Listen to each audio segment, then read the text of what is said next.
There.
Oh, that's awesome. Cret, that's rad. Congrats. Congratulations on getting ready to graduate.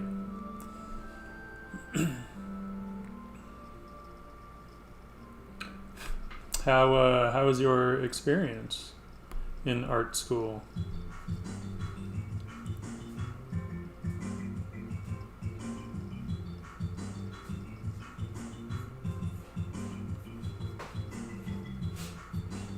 And which art school did you end up going to? Not that it matters terribly, as long as you learned something.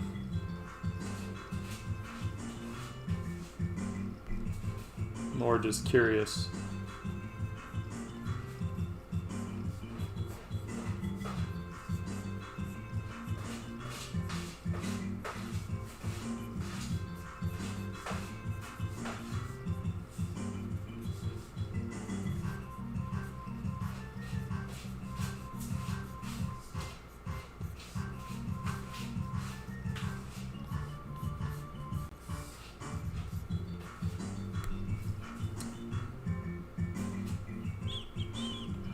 pose feels just too typical. This character, especially when he starts out, he's a bit introverted. He's going through some shit and is not quite sure. What was that? Been hearing all kinds of weird shit outside lately. Today. Just stuff falling and who knows what else. Anyway. Oh, nice.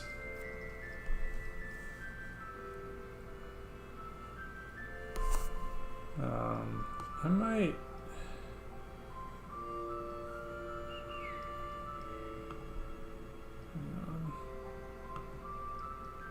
Let me just see if I can...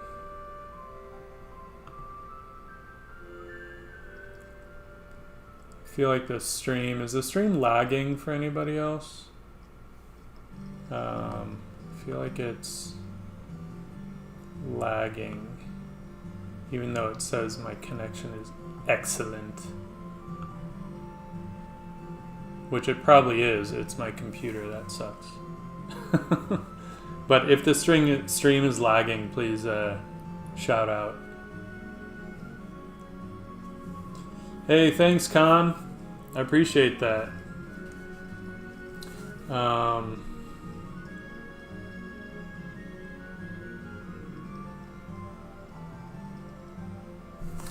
Trying to think of how I want this guy. I want to design his character, like, because he goes through a few different looks in the story, and I want to design kind of the first look. First time we meet him, he's been on the road a long time.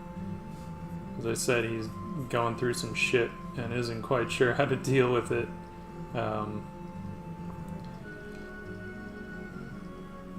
There's a lot of old stuff coming back into the world, and he is particularly affected. So he's very, very like introverted when we first meet him. He's going through some very deep soul searching, and I don't want him to just have like a normal, like really normal kind of cool pose, you know.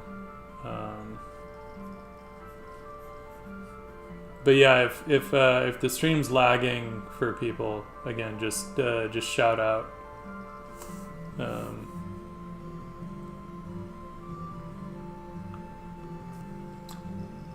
Encoding. It says encoding overloaded. Turning down. Oh, probably my poor shitty video card. But I can't really change anything while we're streaming. So, oh well. Gonna have to deal.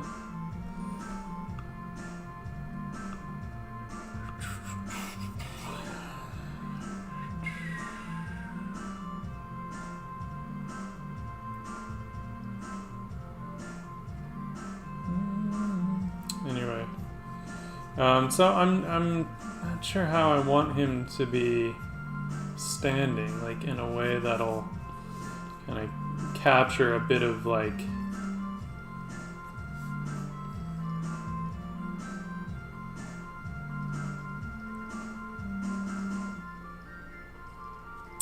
a bit of that. Yeah, dude, I'm super excited. It's been a long time coming, you know, went through a couple different publishers, and why did I get giant all of a sudden? And yeah, just like really happy to land with Corette. They do amazing stuff, and Jean-Christophe is a super awesome dude. So Spiridon, who designed the book, and yeah.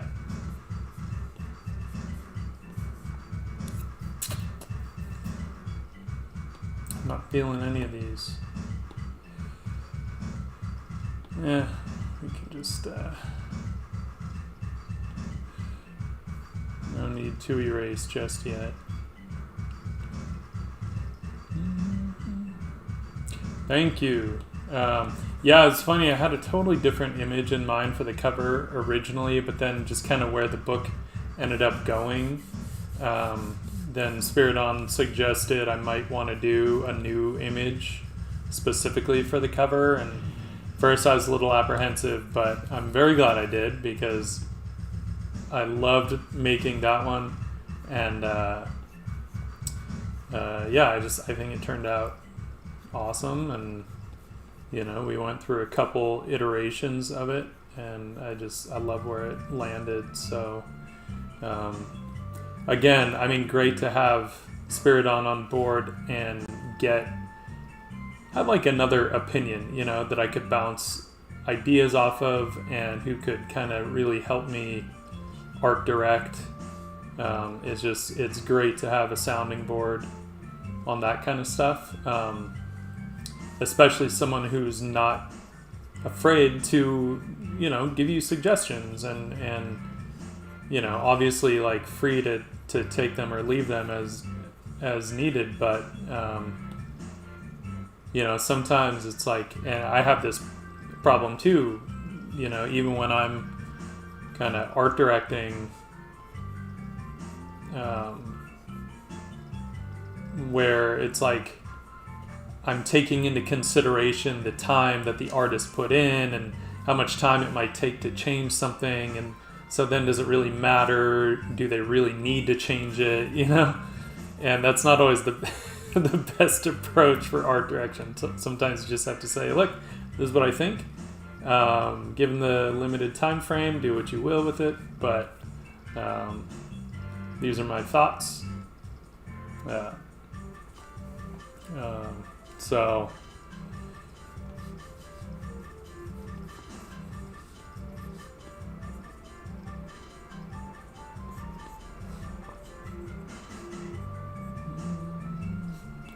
it's too much attitude. Too much attitude. Man, I don't like that it's so laggy. I am, Jim. I am I don't want to say redesigning this guy, but this is sort of him later on. Though there are some things I want to tweak even in this design.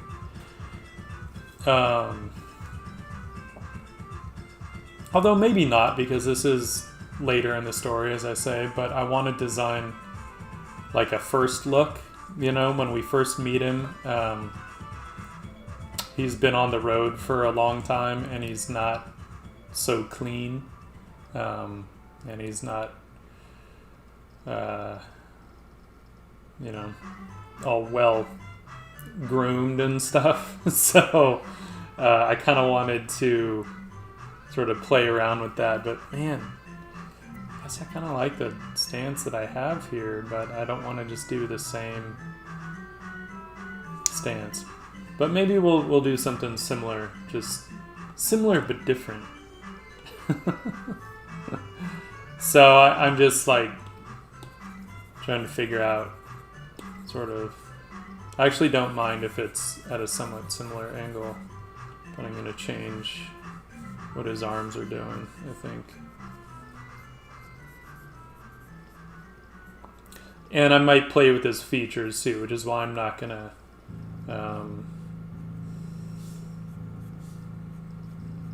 go directly off of that one. So I just want to get a gesture first that I like, but there is something nice. There is a nice introspection in there, which is good because that's what I was going for originally. So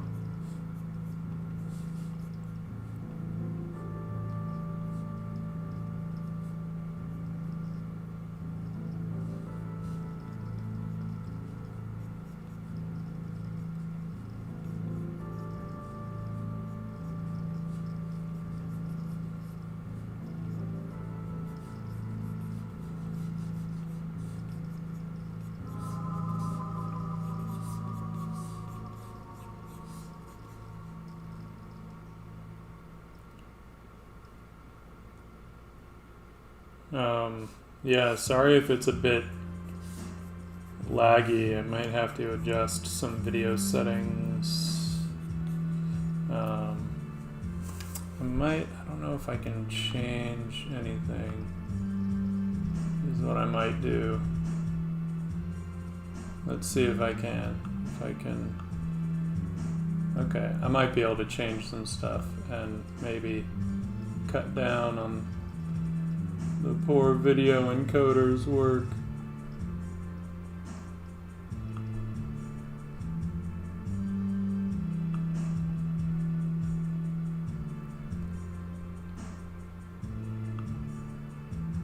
Oops. Just bear with me. We'll see if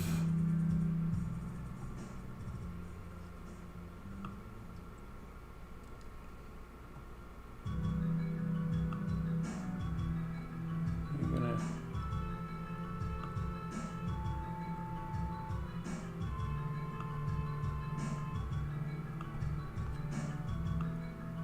come on, bro. Seems such a my poor computer. I so need a new one. Alright, we'll see. Maybe that'll help. But I make no promises. It might not help at all.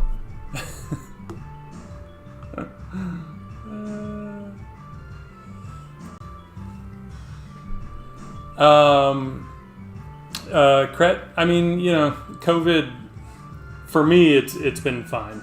I can't say, you know, the same for LA in general. Obviously, LA has not fared well, mostly because people won't keep their damn masks on. Which is just unfortunate. So if they could do that, I'm trying to remember. Damn, I really did. That's what I get for, because I started that other one as a pencil sketch, and I'm more comfortable with gesture in pencil.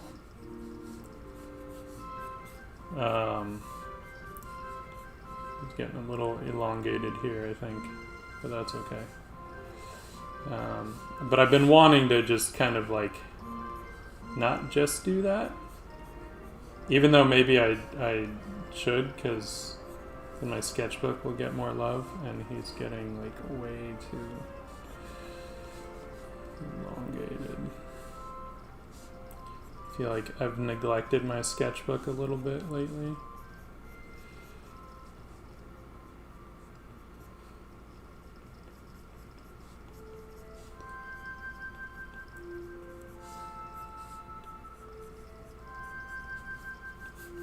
Okay.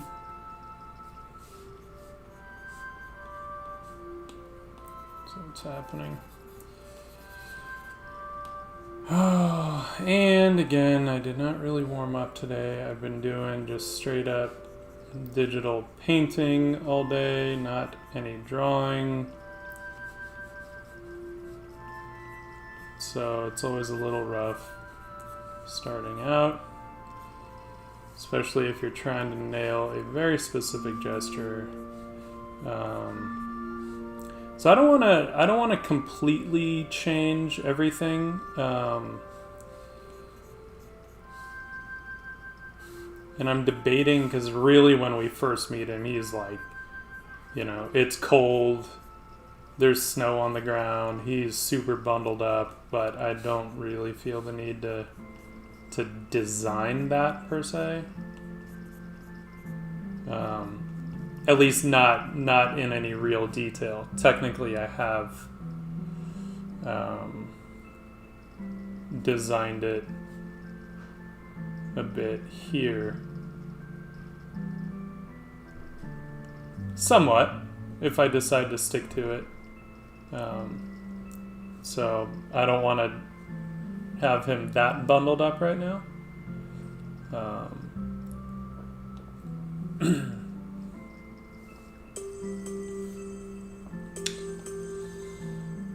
Yeah, that's lame about the lag.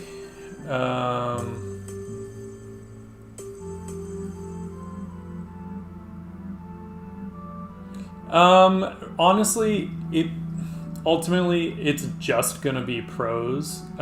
Where the illustration will fit in, I don't know. That might be more supplemental stuff. I don't know that it would necessarily be like illustrated prose. I don't know.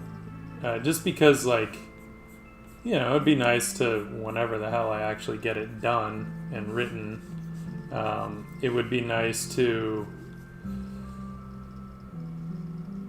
Man, I'm just not feeling this at all. You know, maybe get the book published or something, and I think it can be a little tricky to publish a book, at least if you want to do anything that's actually in print. It can be a little tricky and expensive to publish it with like color images inside the book. You know, you can do it, but it does bite way into production costs, and you know what part of it is? I'm not feeling this brush right now. That happens. Sometimes, like, I just don't, I'm not getting the marks that I want. So let's see if we can do something a little more with this.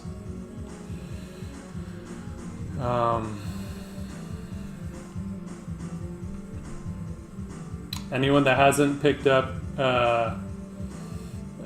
Lane's charcoal brushes for Procreate, I highly, highly recommend them. Lane Draws on Instagram. He's badass. Alright, let's do this. Let's do something with that maybe we can get a little more kind of painterly with here, and we don't have to lock ourselves into the details just yet.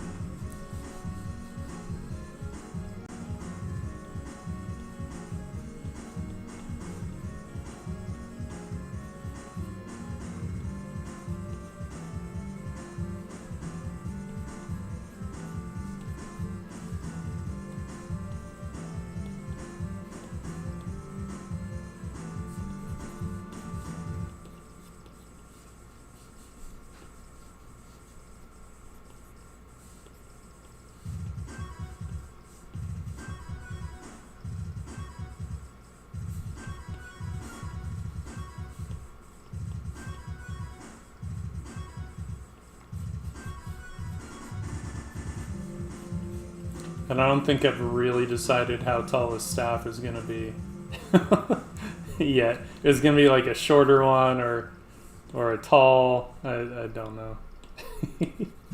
So I feel like every time it just changes a little bit, because I just can't quite decide. I want it to be tall enough to essentially work as a walking stick, but also like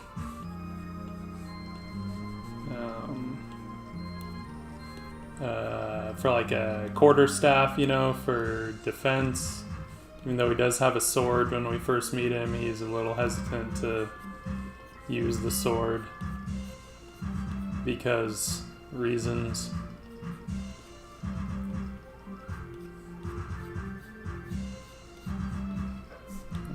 It's starting to feel a little better. A little better.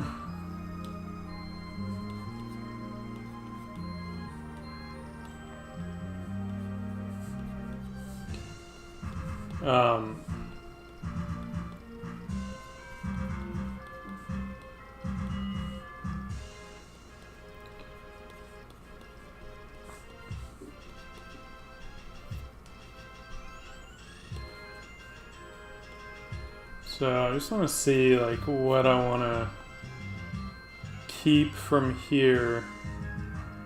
Like, you know, the tunic thing, the blue and the white, because that's like kind of his banner in a way, I guess you could say. So he'll probably still have that. I don't think he's gonna have his the armor on his arms right now. Basically, like, one of the concepts is in this world, it's kind of one of those where kind of magic, I guess you could say, magical forces, earth forces or whatever, I haven't quite defined them yet, are returning. You know, they're kind of more a bit of myth and legend at this point, though some people in a very limited capacity have still been able to tap into them. But it's like, it's having some profound effects, right? So, Sir Cian Manus here has recently become a shapeshifter, and he doesn't quite know how to control it. All he knows is that when he basically gets not just angry, but say, you know, like when his blood is up, like if he does get into an altercation or something, he has the tendency to change form unbidden and into a larger, much more devastating creature.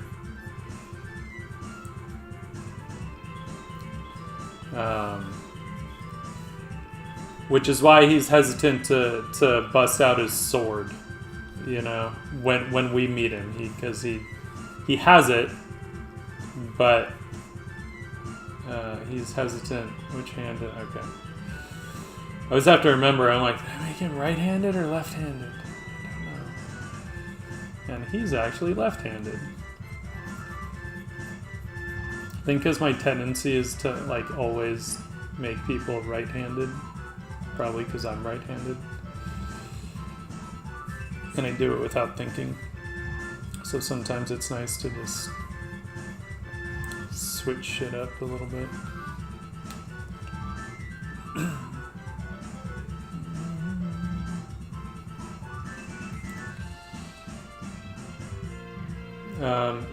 If at any point this gets like unbearably laggy,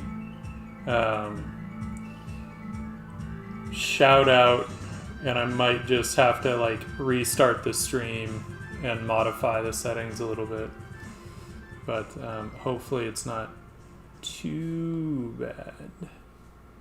And hopefully I can wait till after the stream and then I will try and modify. And let me just say, I cannot wait to get a new computer. It might have to be sooner rather than later.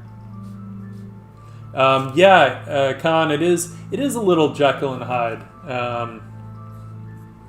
Although in that one he did it to himself.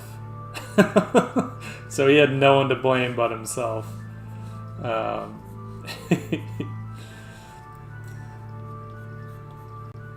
And this like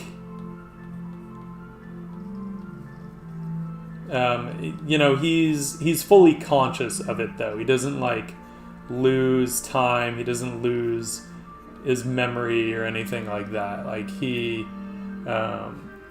fully conscious when he shifts form, or more like I should say when he reverts back to his human form. He still remembers everything, and that's part of what is fucking with him right now, because he here said he wasn't going to have the armor, you know, because like he did some terrible nasty things in his more animalistic form, which is still humanoid, just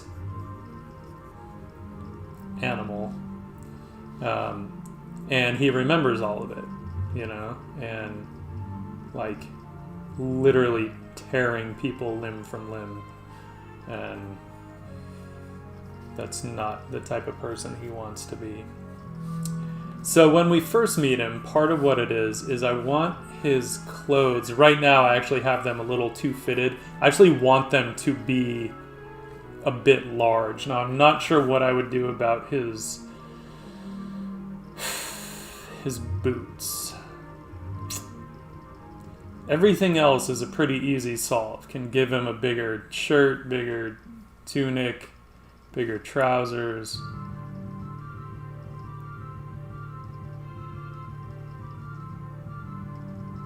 I feel like his boots would just tear away. And then I was sort of toying with maybe, just doing the magic thing, and it's like, well, no, his clothes transform with him, or I don't know, but that just seems kind of weird.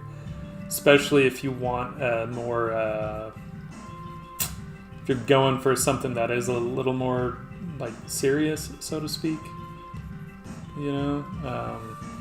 Monk and Fish is my more kind of fun, lighthearted fantasy thing. This is not that.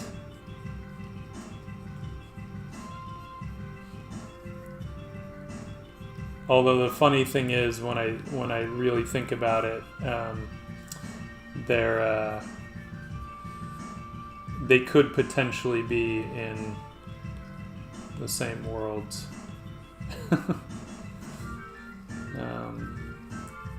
So I don't, and honestly, I also haven't decided, like, is it a very sudden transformation? Does he have just a little bit of warning where he could say, like, take his sword belt off or something like that? I don't know.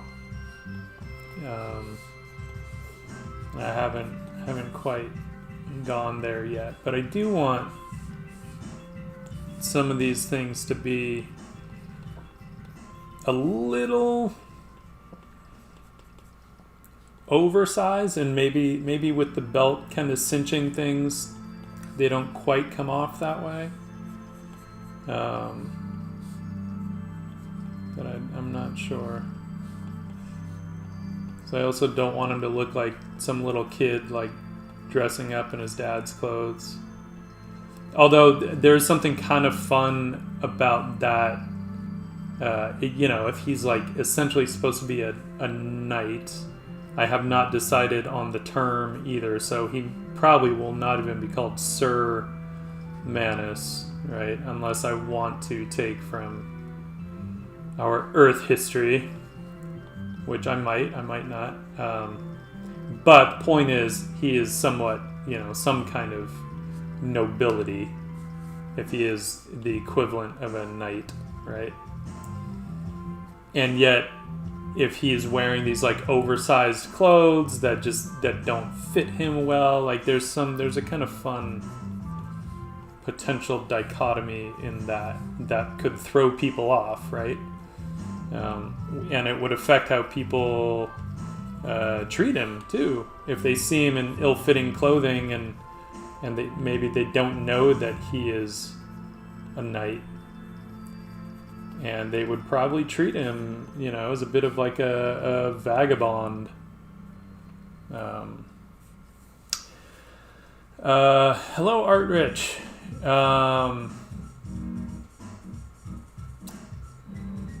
What fantasy novels am I into right now? Honestly, you know what? I have not been reading lately. I've been so focused on art that I have gotten kind of away from reading. I was about to pick up a book or start a book,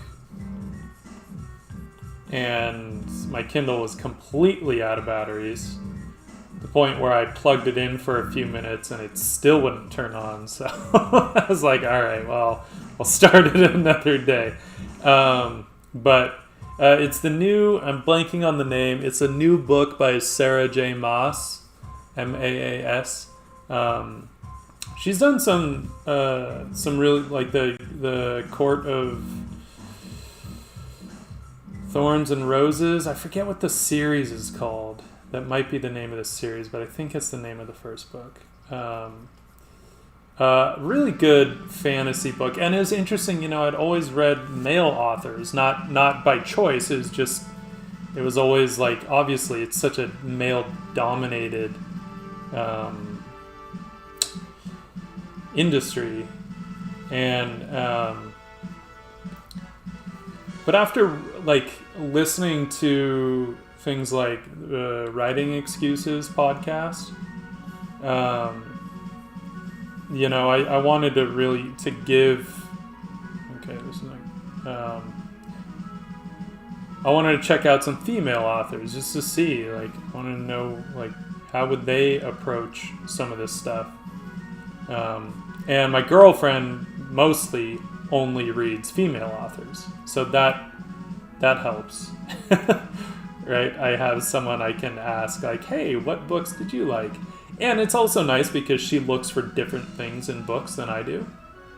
She's picky about different aspects. And so that's, you know, that is always a good thing to kind of branch out and try something new, right? And, you know, I won't lie, she likes sexy books. And Sarah J. Maas, like, she does a good job. Like, it's interesting, compelling fantasy, compelling worlds with a bit of sex in it, and she writes it very well. So props to her. It is not easy to write sex scenes. I wouldn't imagine. I actually have not tried yet. Alright, the tangent here is bothering me. So let's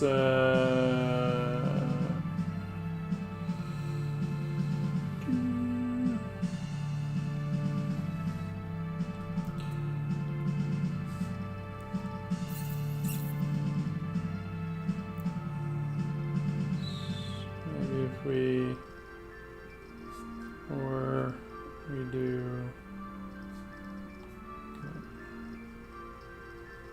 tilt it. That might be better. There we go. It was, that tangent was butting up right against the inside of his leg, and it was not good. Because then it felt like his leg should either be on one side or the other. Fixed.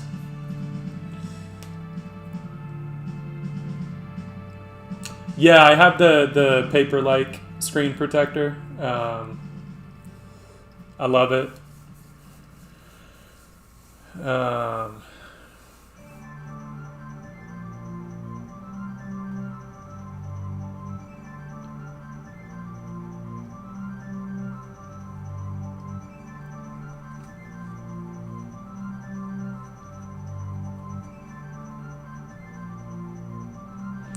Okay, so file browser.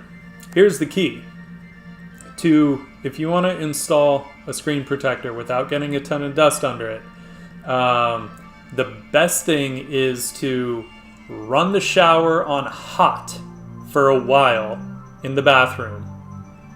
Then, while it's like kind of steamy, you know, you can even let the steam dissipate a little bit. Then go in, because that will keep all the dust down. All that steam will keep all the dust down, and then you don't have to worry about dust constantly flying up everywhere. So that's the best way to put on a screen protector. I can do it and like literally have no dust under mine and I'm using the 12.9 inch. So that's my little tidbit of information. Because yes, otherwise those screen protectors are a pain in the ass.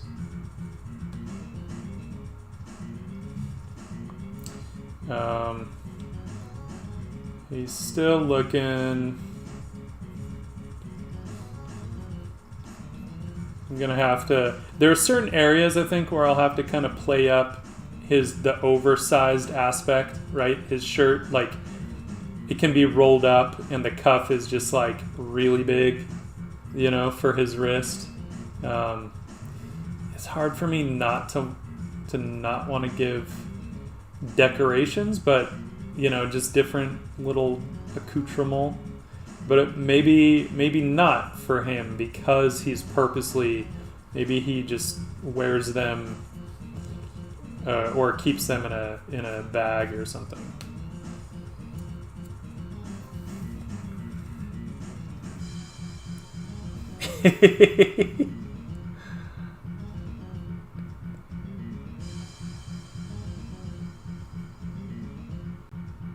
Wait, even running the shower, it was pulling dust? That's crazy.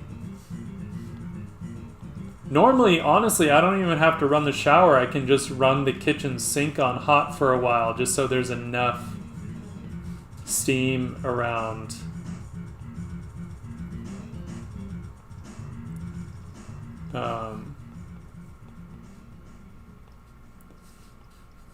That's wild.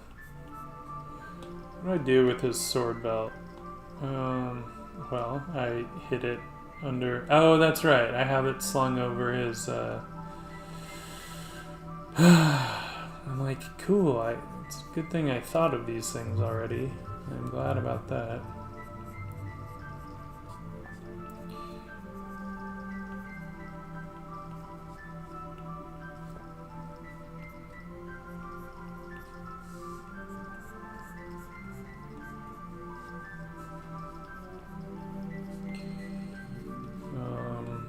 We'll probably give him a cloak of some kind, I think. Maybe favoring one shoulder for now.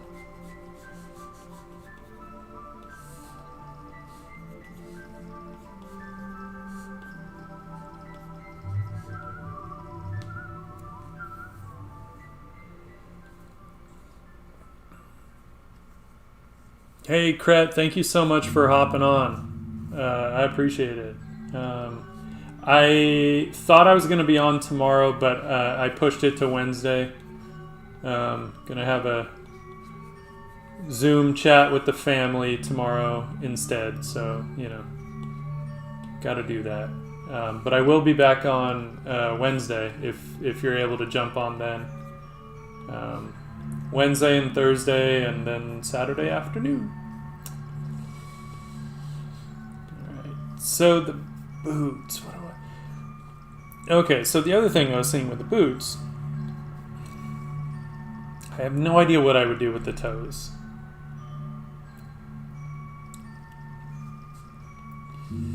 Shit. Because I was like, oh, well, they could be like almost like a drawstring thing up top so that, you know, he can easily loosen them. But then I don't know what he would do with the actual shoe part.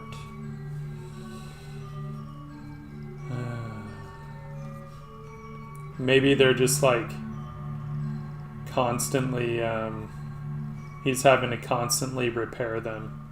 Maybe the toes are just all fucked up like when we first meet him. Could actually be kind of interesting. I don't hate that. And I'm liking the kind of dumpy shapes that are starting to happen here. Real likey.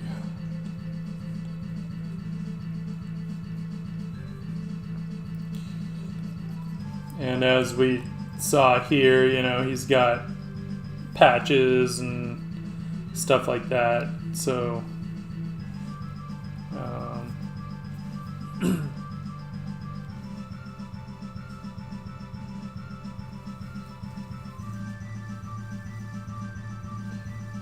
maybe he has like breakaway boots.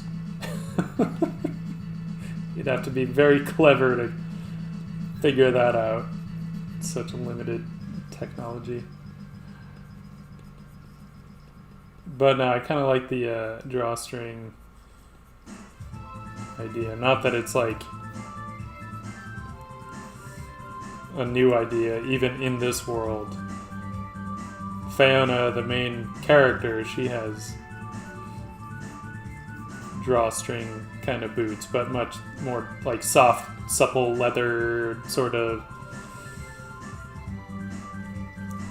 different boots. But who knows? Maybe it's like it can be a stylistic thing too in this world, right? Like, I don't know why. I'll have to figure out another reason for it. Although, I mean, the other reason is you could wear them down, or you can cinch them up above the calf, right? If you need that kind of added protection. I don't know. Maybe. But it would have to be kind of soft leather to do a drawstring thing. It can't be like hard, distressed leather type stuff. So I don't know what kind of protection it would give. It would be like buckskin, suede type something or other.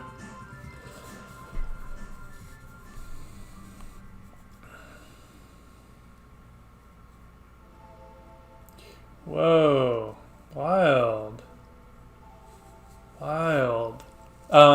The other thing you might try doing is maybe if you turn your tablet off, completely off for a while, and maybe let that static charge dissipate. I don't know if you tried that already. Like maybe if you had only recently turned it off, maybe it was too recent. Mauricio.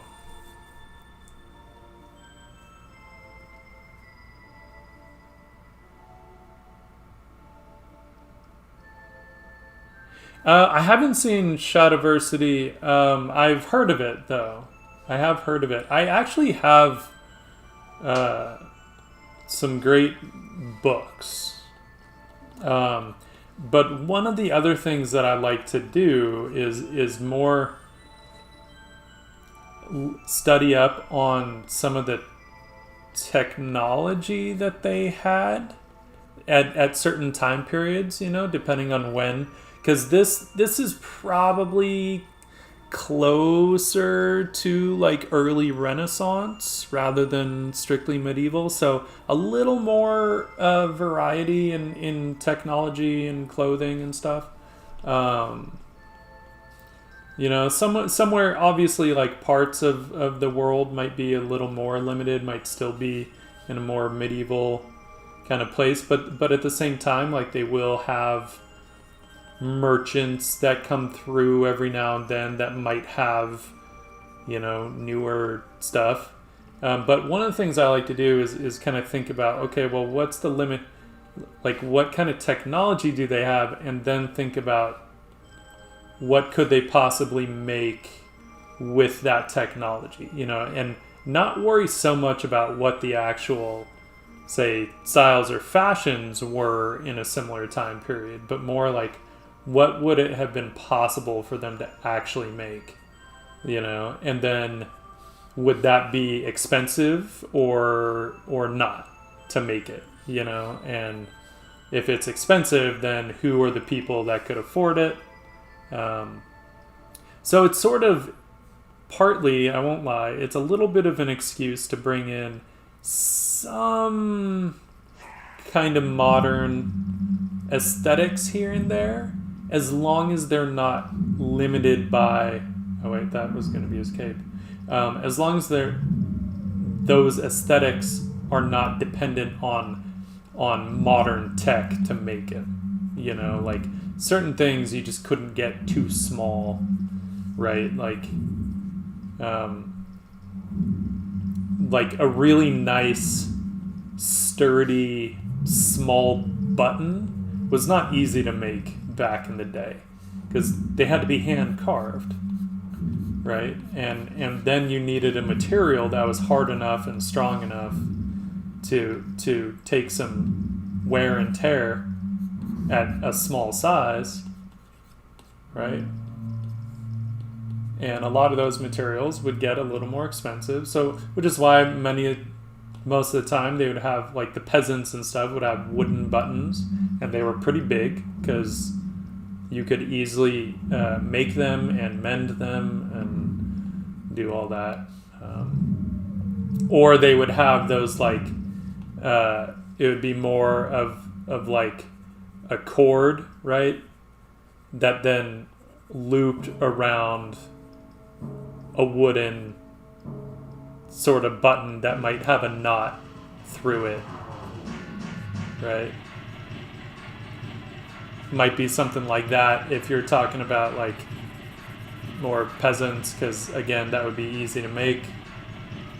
I have a pretty rad, hang on one sec.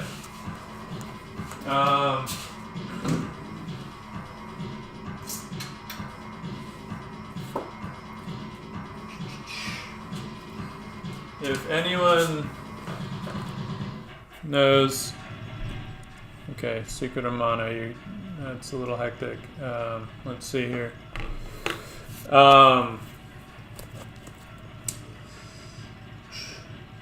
Focus. Sorry, it's backwards. I think I have the camera flipped. The Anatomy of Costume by Victor Ambrose.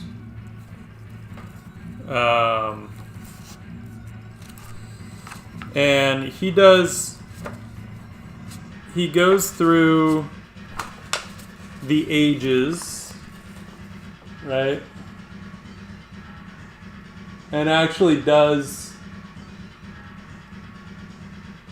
illustrations based on historical stuff. And he was a bit of a historian and worked with historians, and basically specialized in doing that. Like he would look at photos of archaeological sites, or go to the archaeological sites and then do illustrations based on those of what life might have looked like at that specific site at that time.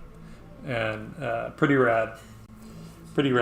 Most of his books are out of print, so you have to get them used, or pay a ton of money if you want like a brand new one. This one that I have has like some birthday wishes to somebody in their like 19th birthday on December 20th, 1977. So that's how old that book is. All right. Okay, let's jump into a bit of detail here now. Now that we've got something worthwhile going. Where are we? There.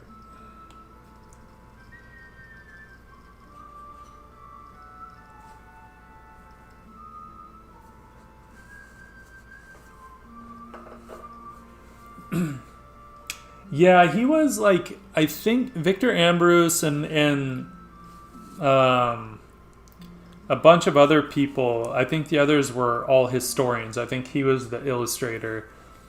I forget what they were called, but there was a name for their team, and I think they actually on BBC back in the day or something, or PBS, had a show where they would basically recreate these historical sites. So I mean that's really what he specialized in. He also did a beautiful King Arthur book that was written by James Reardon. I think is the person who wrote it. And Victor Ambrose illustrated it, and it's gorgeous. I had that book from the time I was young, junior high or something, and I used to just stare at that thing because his illustrations are just phenomenal. Some really beautiful mark making in his stuff. I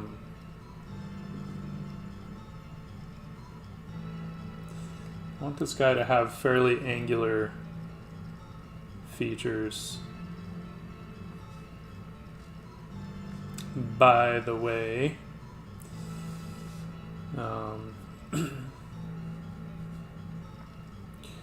deep set eyes.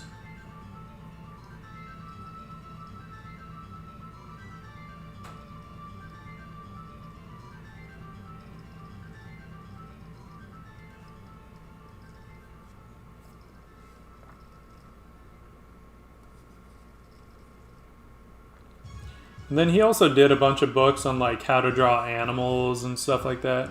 I haven't actually seen them, but meaning looked in them. I've seen them online for sale and stuff, but I haven't actually like checked them out.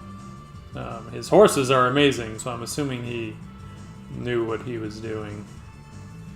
Otherwise, why would he make a whole, like, several books, I think, like different types of animals?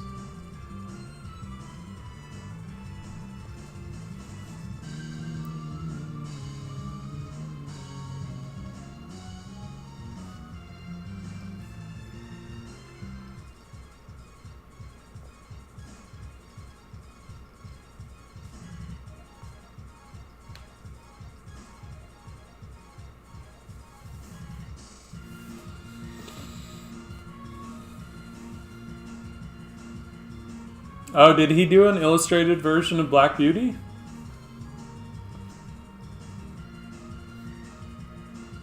I bet that would be pretty amazing.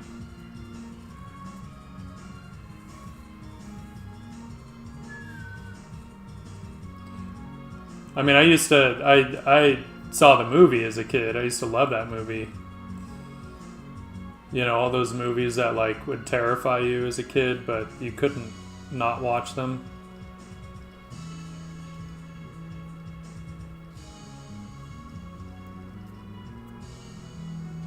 That's cool. I'll have to check that out. Okay, so one of the things I don't want... It's so hard, like when you kind of, your hand wants to just do a certain rhythm, and a lot of this I can fine tune in the paint, but he's supposed to be a bit travel worn when we meet him, so I don't want his beard and facial hair to be all like perfect, but a lot of that will happen in the painting phase, so it just, you know, you can get flyaways and all that good stuff.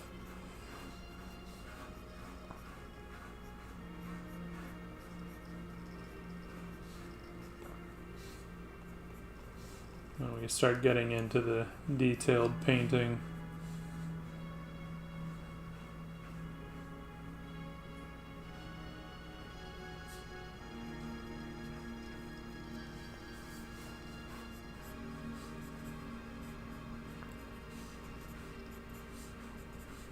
Often when I'm drawing, I tend to treat the hair a little more with silhouette in mind, right? Because I mean that is essentially what it is, on top of just like framing the face, right?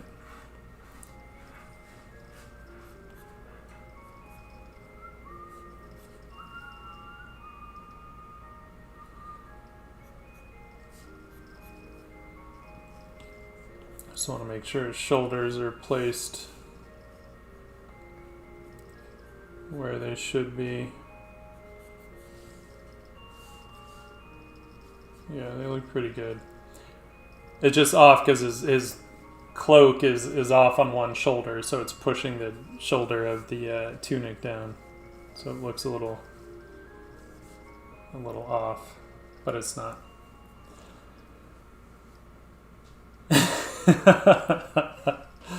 I think where we first meet him at the time of year, it's a little too cold for flies.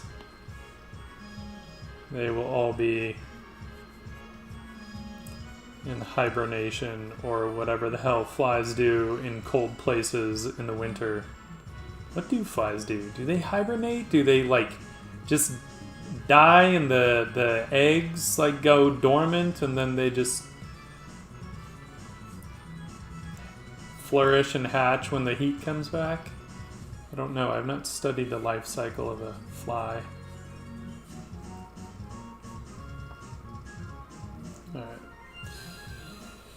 Okay, well, then the other thing is, let's consider... It's so easy sometimes when you're illustrating to just take full advantage of the flat surface, right? Knowing that it's two-dimensional. We'll just easily stack things up and we won't worry about it oftentimes as to whether it makes sense. Like in terms of physics, you know? So I want to consider that. If he has like kind of a heavy cloak,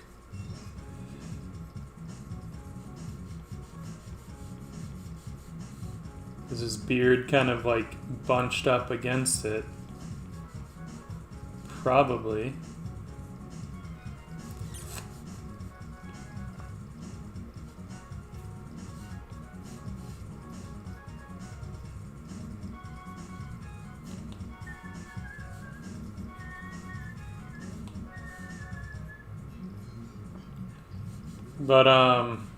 But, by the way, I will definitely check out the Shadowversity channel. I did not mean to say like, no, I don't care, because that's not at all what I meant. I will definitely check it out. You know, the more information, the better, right?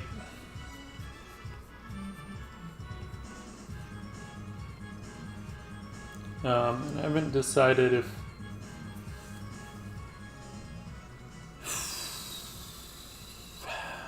I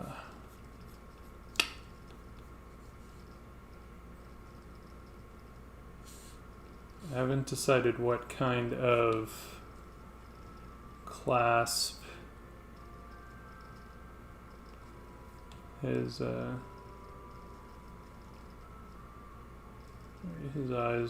eye was a little too far back.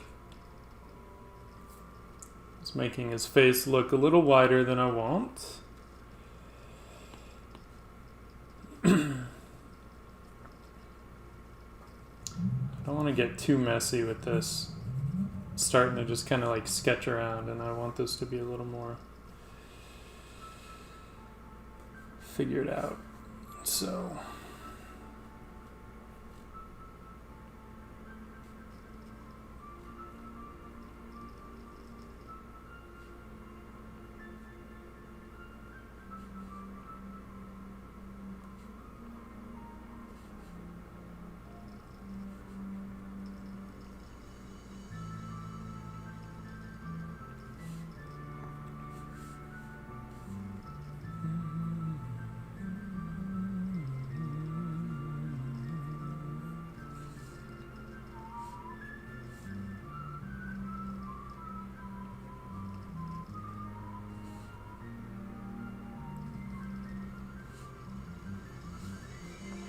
you know what we should do before we get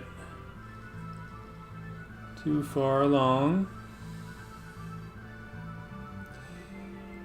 Get our staff going. Whee!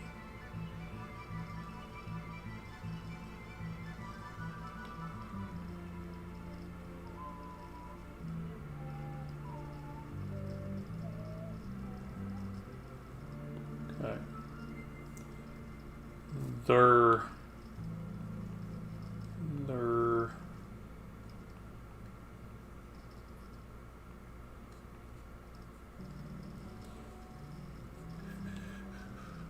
Oops.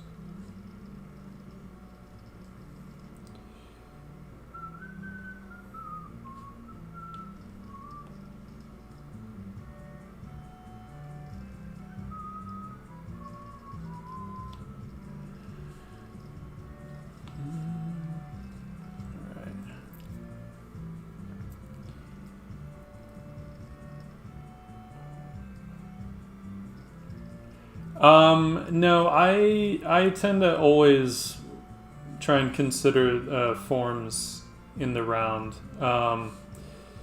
Just because partly that will determine, for me, how I draw it. And like when I say how I draw it, meaning what parts I depict, right? Because a lot of times I'm looking more at points of contact and stress as far as what I want to show, because that's where I'll tend to put my accented darks, right? So, and in order to be able to show that, then I need to understand how the form is turning and which part is, laying against whatever other form it's interacting with. So I tend to always think about that. It can get a little tricky if you draw it flat first and then try and add volume, because then things might not sit properly.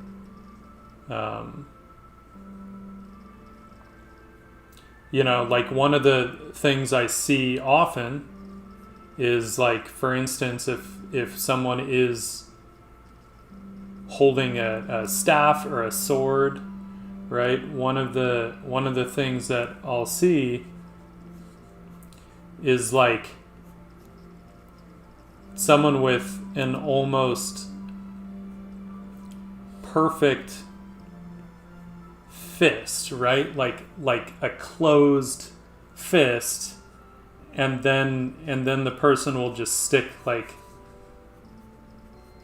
a sword in there, and realistically it doesn't actually make sense, and I even drew it a little too open for what I'm talking about. I'll see people do like a full-on closed fist and not consider the amount of volume that a sword handle actually has, right? If we get a 3/4 view, then those fingers actually have to be able to wrap around, and thus, like, you're not going to get something like this. You're going to have something like this, right? Which is why you got to kind of kick those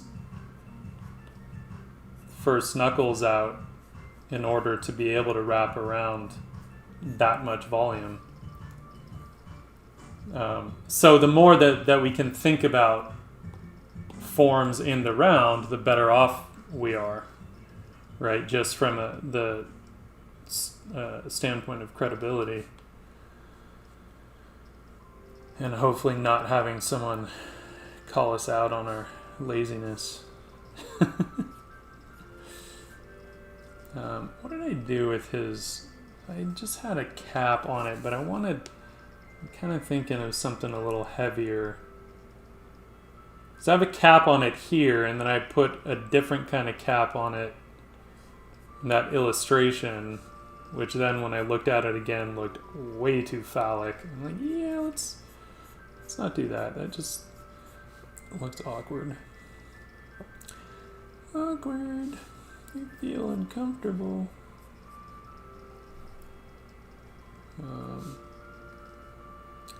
But I do kind of like the idea of it having some sort of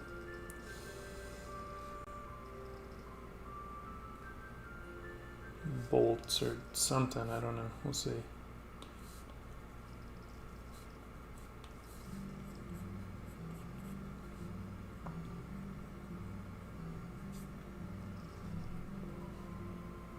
And that's also why you'll see me do a lot of these kinds of marks on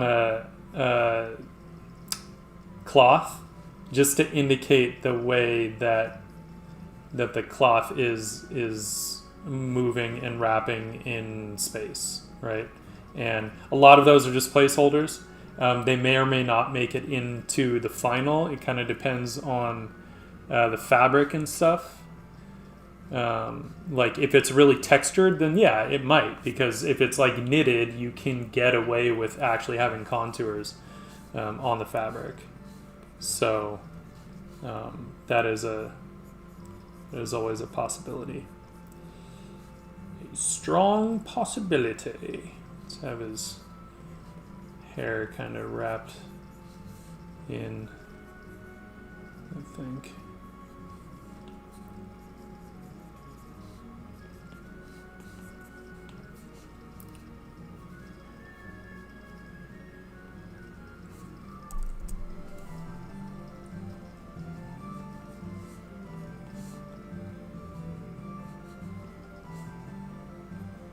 And even if you do see me kind of block something in, you know, sometimes like flat or, you know, more just in contour, I'm still like considering where I'm going to come back in and put the overlaps. On this part, I'm trying to decide what kind of clasp I want, or if I want something that kind of wraps around. Feel like I need a bit more.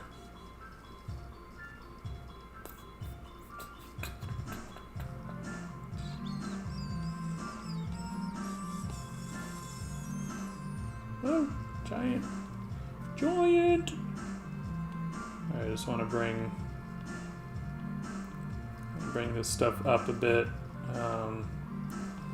because if the cloak is sort of thrown up over his shoulder, it's going to kind of bunch up, I think, and I need to figure that out better than what I have.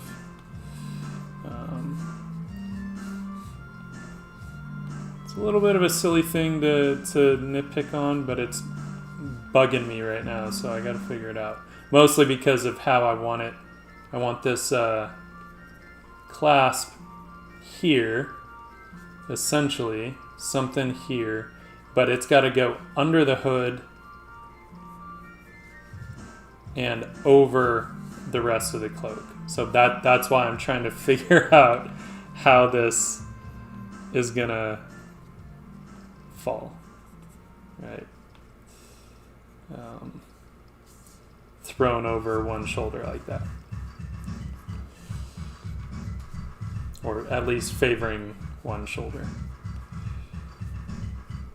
which is fine.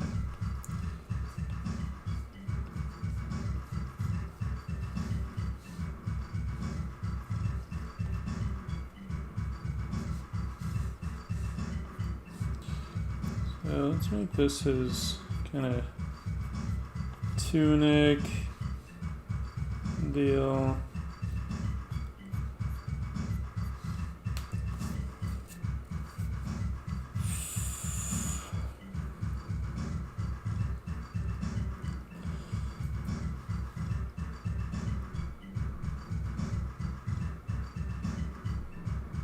Oh, that's cool. Yeah, I'll have to check that out.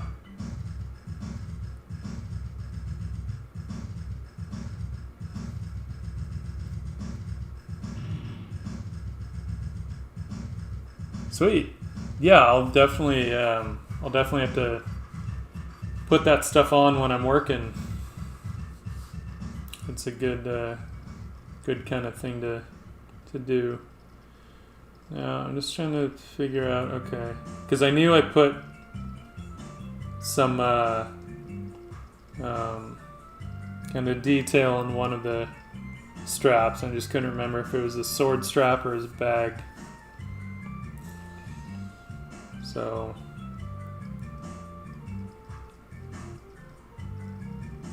sword goes over.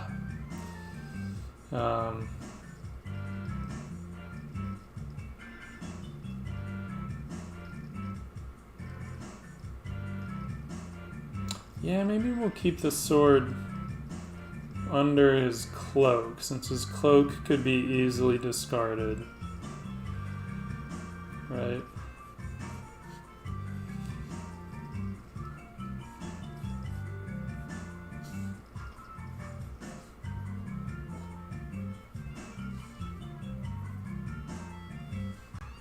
I do want him to have some gloves on, so that's another thing to consider. So what that will do to the size, the appearance, and the silhouette of his hands.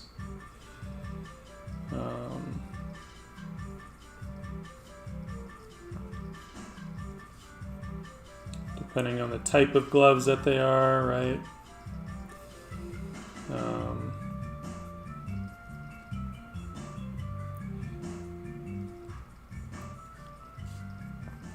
And these are things that could be, like, at one point maybe his gloves were nicely made, so they could be a little bit more fitted than some might have been. But I also don't mind, like,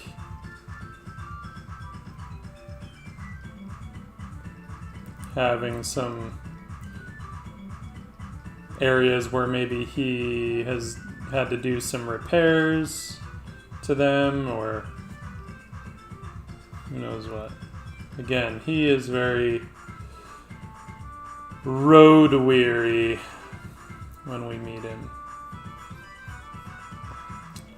And also taking into consideration that, you know, when you look at, if anyone has gone to, you know, any of the old military museums and stuff, those suits of armor are not big. Like, these were not giant dudes, right? Wearing, at least the ones that were wearing, like, plate mail and stuff, right? They were actually, like, pretty slight.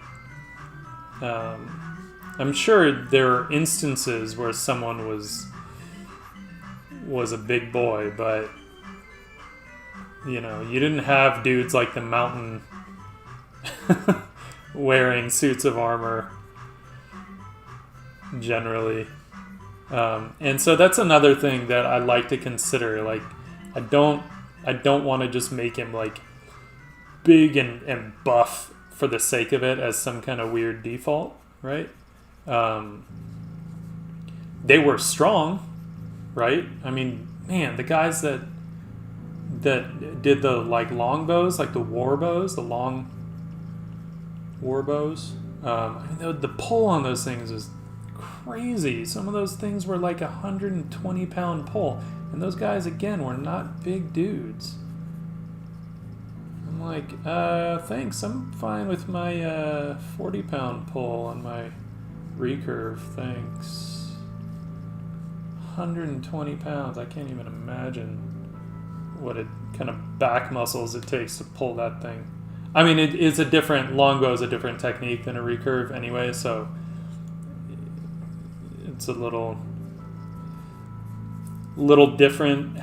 Like, having a 120-pound recurve would be a very different story than a 120-pound longbow, but still, that is no joke for those dudes to pull weight like that. Those little guys.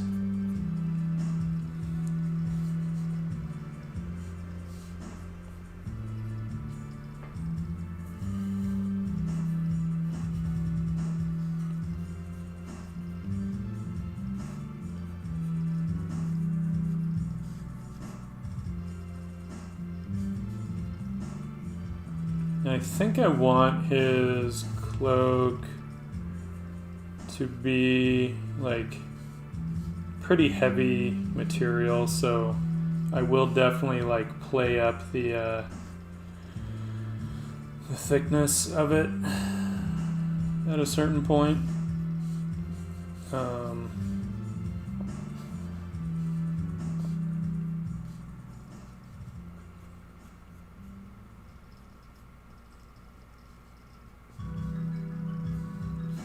See where we want. And I want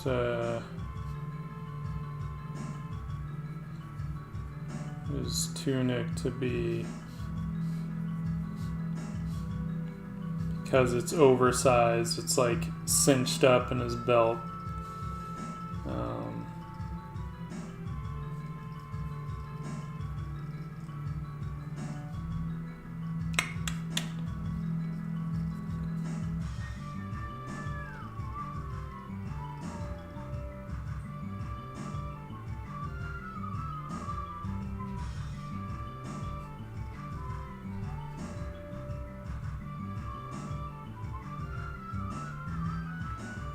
we'll have that be full.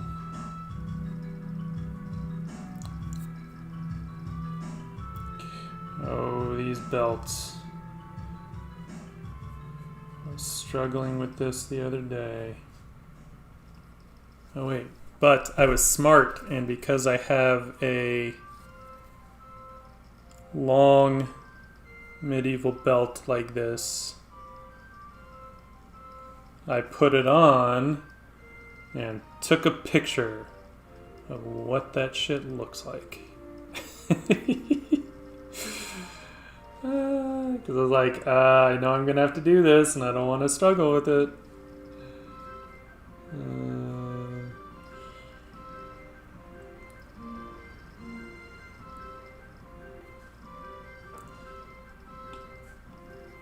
And it's a good thing because I was about to get it totally wrong.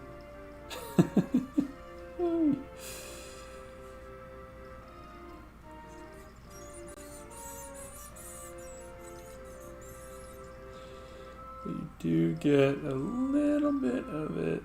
No, you don't. Cool. Cool. You would think something as simple looking as that would not pose an issue.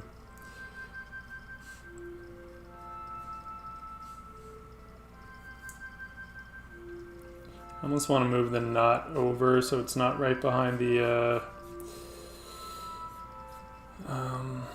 staff, but I'm not going to.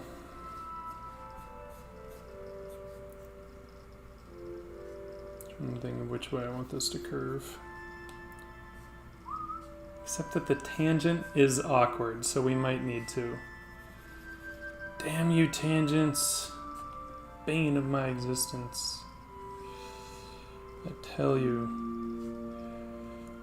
But I think if we just move this over here, that will give us enough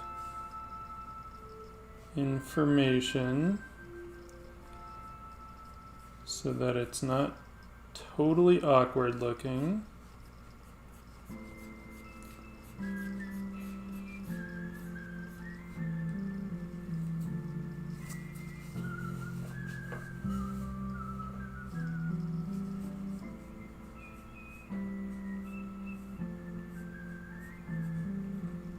And I am a fan of the belts that wrap around like twice. In this instance, I don't actually wear a belt that wraps around twice, but it just kind of makes sense to me that they would have that, especially if you're like, you know, you're traveling, resources are limited, and that way, like, who knows, if your belt breaks for whatever reason, then maybe you have enough to still like salvage something, you know, you can like put two parts together and still have enough to make a belt out of. Or who knows, if you need a piece of leather for some other kind of emergency, then you don't have to worry about like going around with no belt. Just makes sense to me. Maybe I'm crazy, but I don't think so.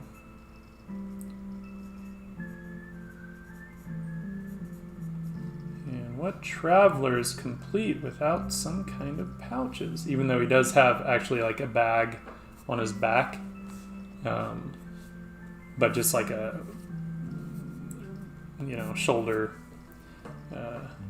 almost like a small duffel bag kind of a thing. Nothing crazy. You know what I need to look into, and I haven't, is when the backpack was invented. Because it seems like it's an easy enough concept that it's probably been around for quite a while. Right? I'm assuming like a really long time even. But I don't know if like, you know, I don't mean like the bulky, super uncomfortable, like wood-framed craziness things, but you know, just something that is maybe a little more practical. But I don't really know when they invented those.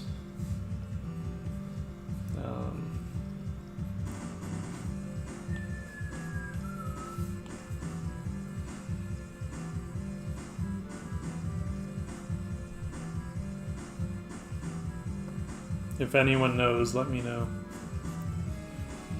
when the backpack was invented.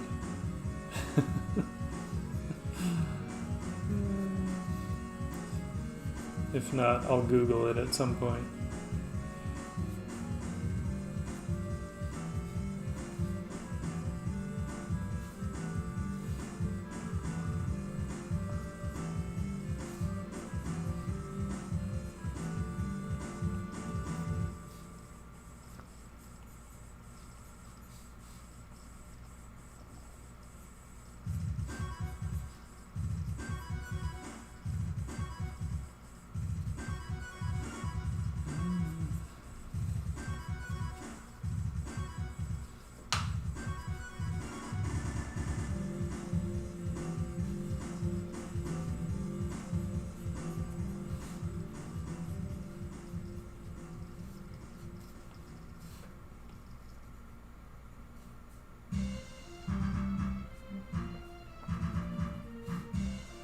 I don't want to get too much into like the actual shading in this phase, but sometimes it just helps to create a little bit of separation, just for clarity, and to help me to start to kick around ideas for lighting.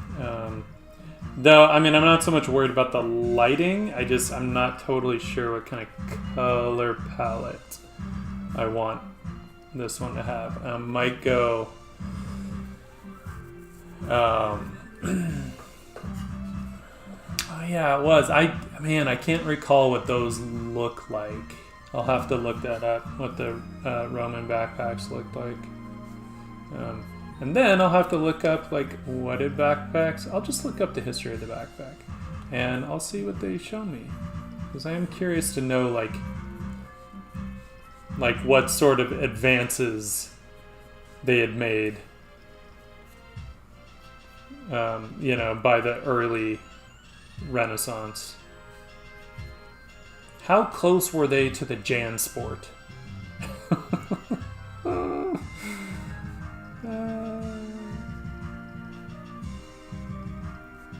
No, because you look at like the nice ones,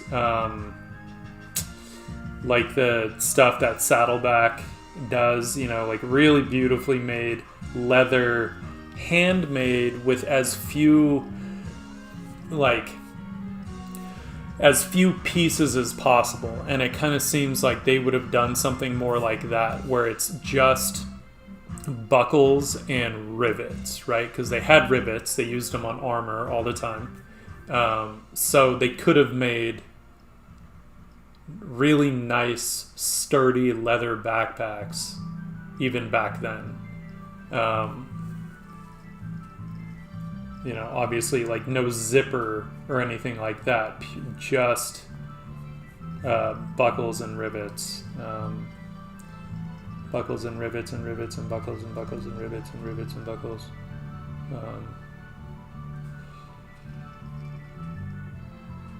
So that's something where I'm assuming they did. I mean, people obviously are very inventive creatures, so I'm assuming they did make something like that. So I feel like I would not be out of place in this world just putting backpacks like that in, as long as the technology existed, right? And I'm assuming somebody was clever enough to do it. Let's do drawstring kind of deal.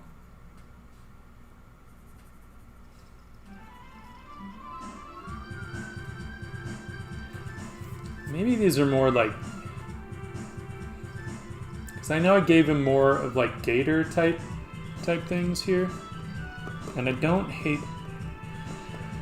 that idea, Because he could get away with like shorter boots underneath. Because the gaiters would kind of keep stuff out. So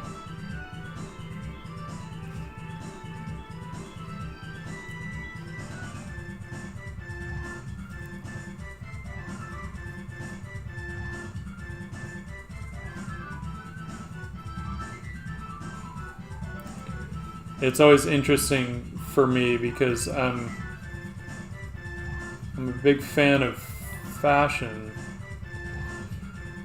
So it's always interesting to kind of get into a design where I'm really thinking more like story and utilitarian, because sometimes like you want to intentionally do something that is not flattering looking, right? Because that's not why he's dressed this way currently. He's just like afraid that he's gonna shapeshift and just completely ruin whatever few clothes he brought with him. And it's cold outside, so that would suck.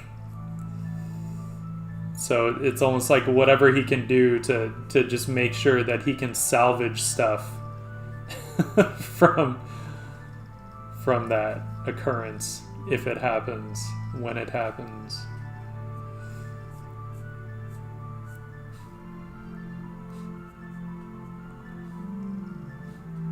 I did like the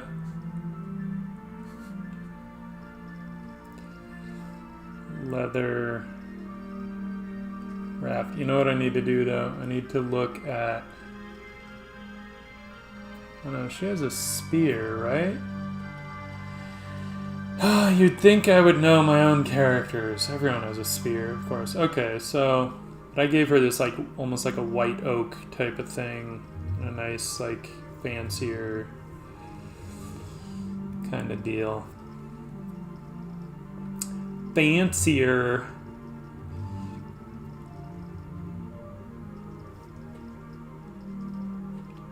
Okay.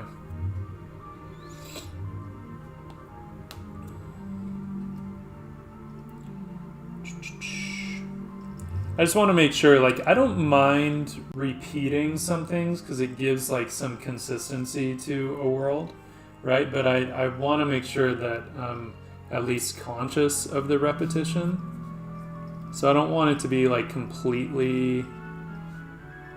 I don't want things to be the same unless there's a reason. And there could be. It could be that, like, oh, hey, we saw this weapon design over here, and let's do that because it's way more effective than what we had, you know.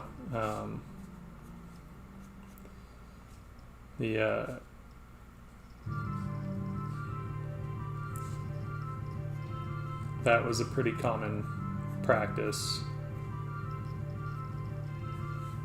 So I'm not afraid to jack that idea, right? His boots, I don't want him to have, like...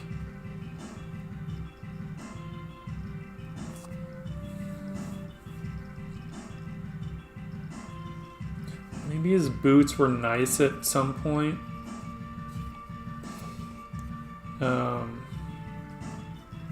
Because, like, good boots, that was one thing that back in the day, I mean, they were expensive, but good boots would last you, like, years and years and years and years, right?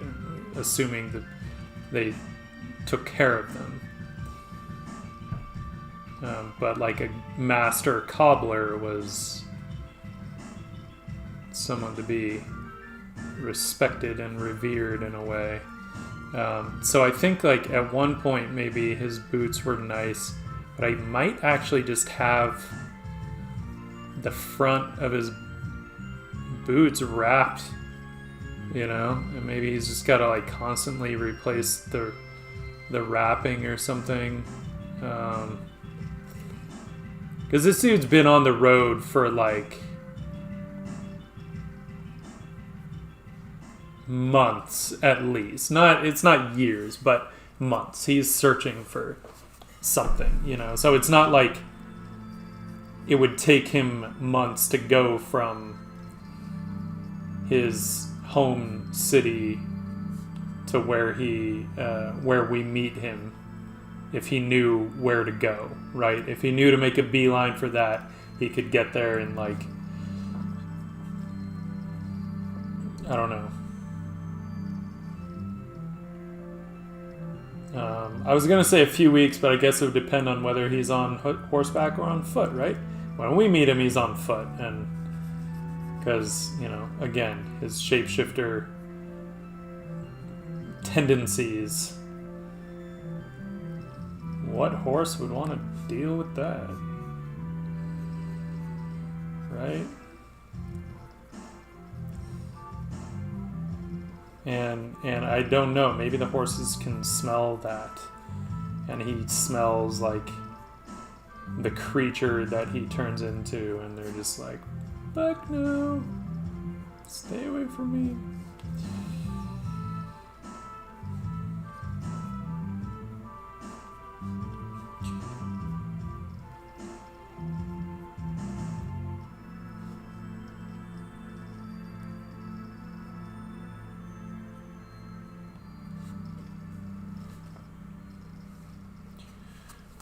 Sword. Initially I was going to put the sword on the outside of the cloak, but then that started to make less sense to me. One, if we meet him where it's cold, and yes, he would actually be more bundled up than this, like I have in that illustration. He would have fur wraps and stuff, but I'm not going all out on that design right now.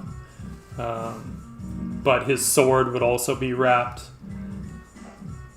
so that it wouldn't freeze in the sheath, right? Don't want that. Even though he's loath to use it, he's still going to take care of it. So, gotta consider all the things.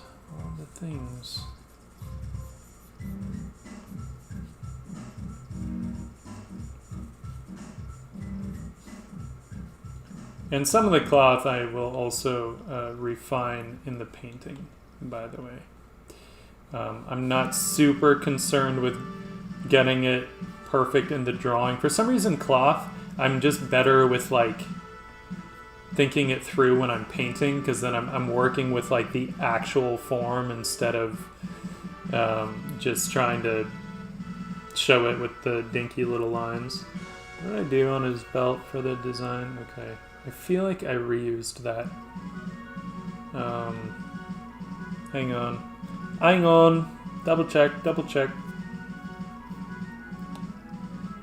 Right.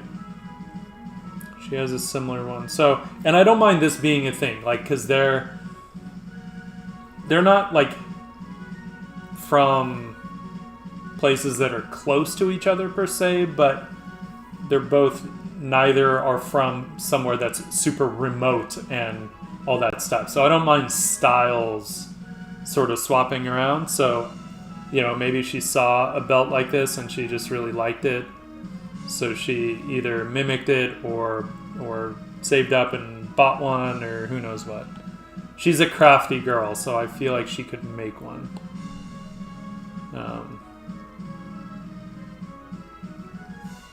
So I don't mind that being like a thing, like some kind of a motif, a current motif in this world, with these belts that have some kind of like decorative kind of something on them. Right? I'm okay with that. In fact, I like it.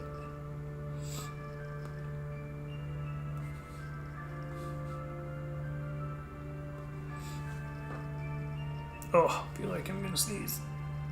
I don't want to sneeze.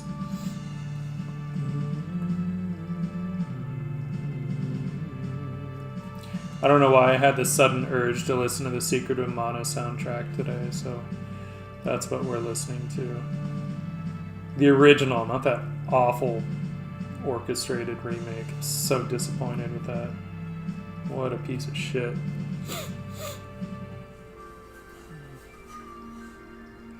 It's like you can't even hear any of the main themes in that orchestrated remake of it. Like it's so bad. It's like, whose terrible idea was this? Alright. Sword. Sword. He fought the galloping hordes. 100 bad guys with swords.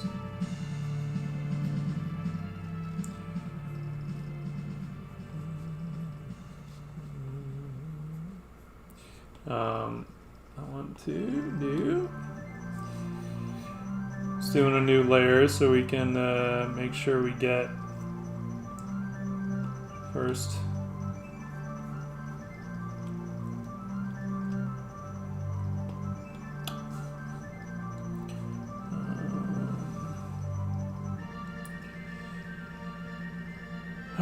Normally I probably would have drawn through on this already, but digital being what it is, I don't gotta. Just want to make sure they line up.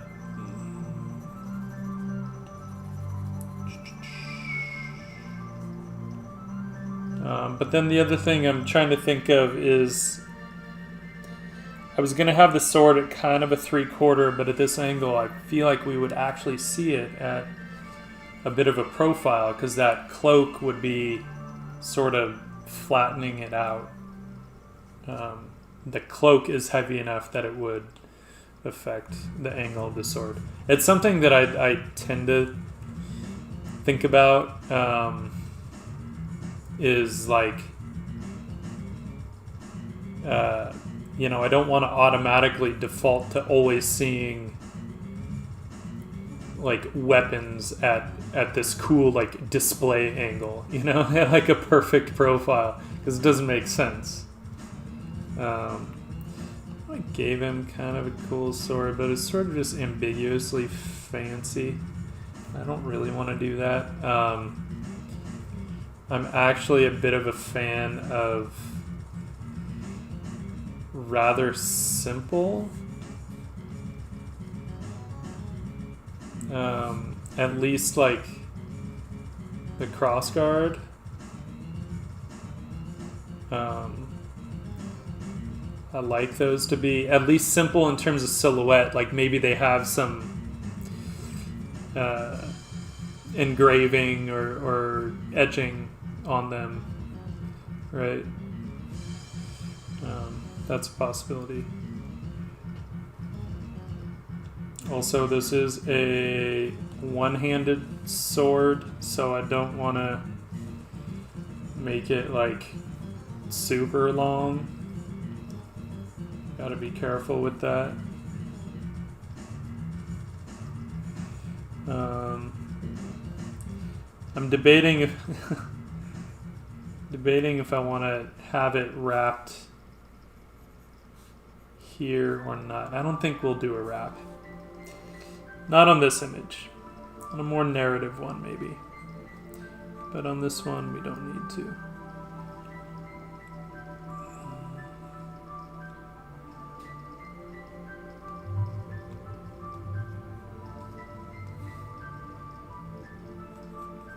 But a simple kind of leather,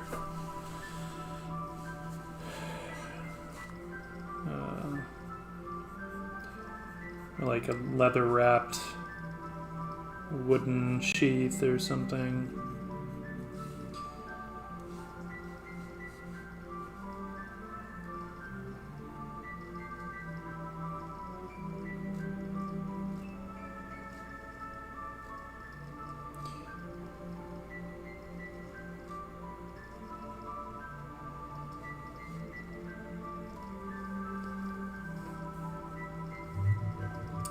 Hello, Mingyu God. Hello, God. How's it going? How are you? How's your evening? If it's evening, it might be morning where you are. It's 9 p.m. where I am.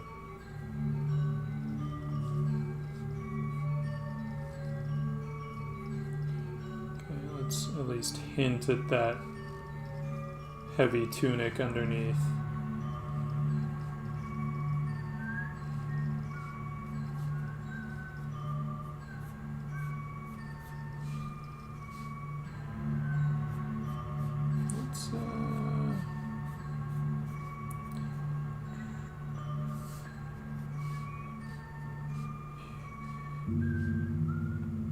And welcome back, by the way. Nice to have you back here. Appreciate it.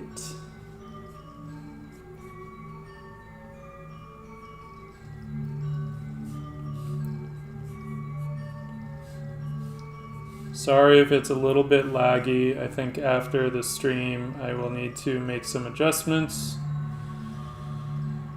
until I get a new computer that can actually handle the encoding. Although I don't see it complaining right now, so hopefully it's okay. Hopefully my computer caught up.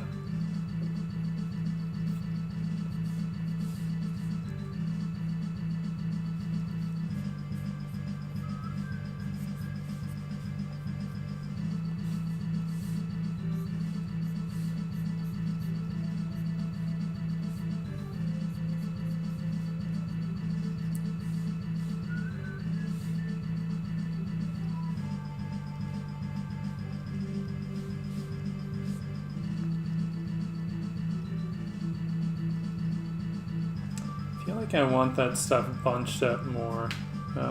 Let's merge this down, by the way. This is just looking awkward and not believable to me.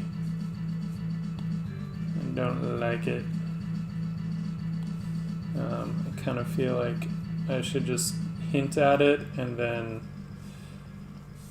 figure it out.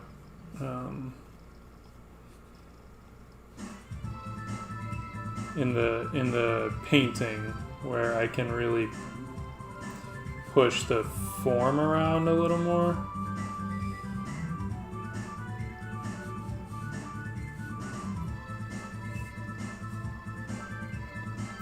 But sometimes it might also just be like an issue of some simple overlaps that aren't reading.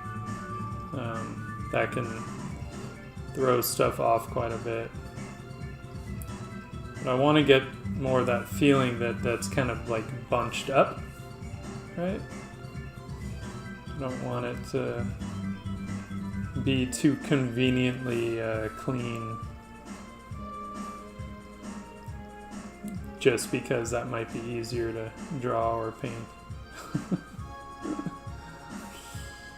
But at least in the painting, like, we can get into all the little folds and all that craziness.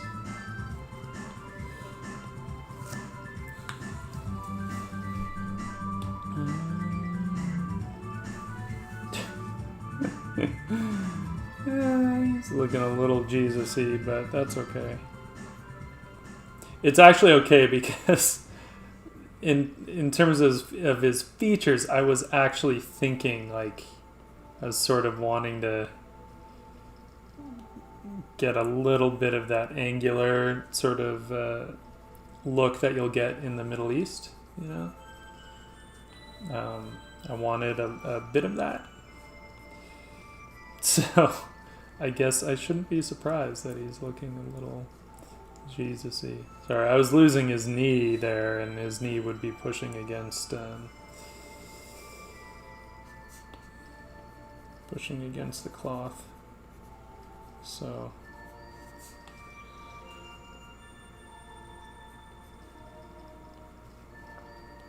in order to make it believable, gots to get the knee in.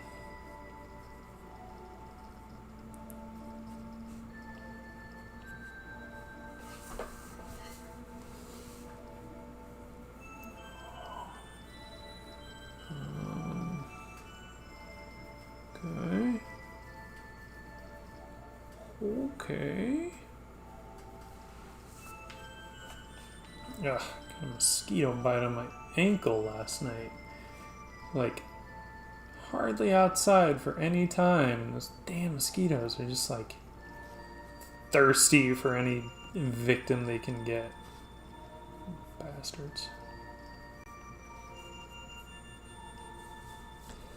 Alright, let's just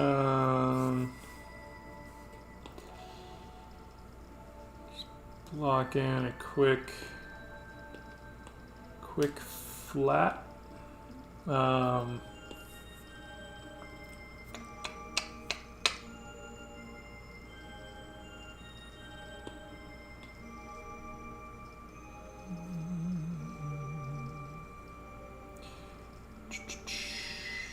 Let's see here. Let's see here.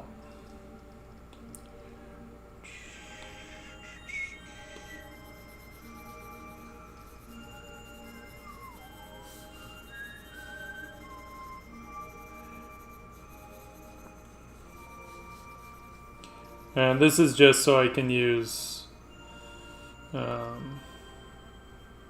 clipping masks, and I don't have to worry about like being paranoid about the edges until the very end or partway through or any time in between, where I can kind of smudge the edges around where I want the form to round out a bit more. But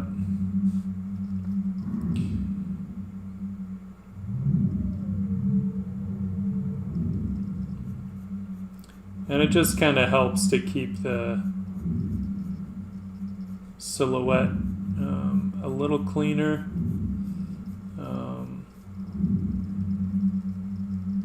Dude.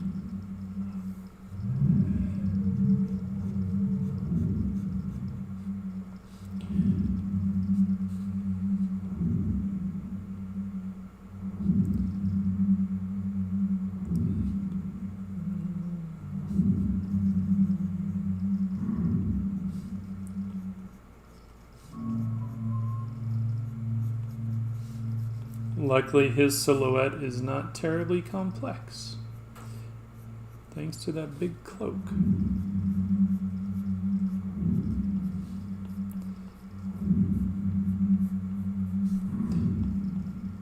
Because this part gets really annoying with a very complex silhouette. No fun. No fun.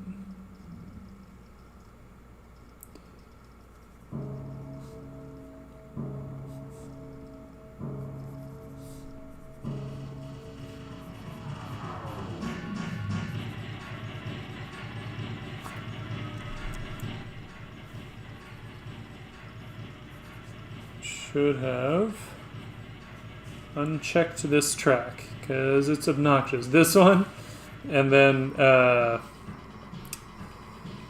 there's another battle music track that's just like really annoying. It's like Secret of Mana on speed. I think even in the game it would annoy me.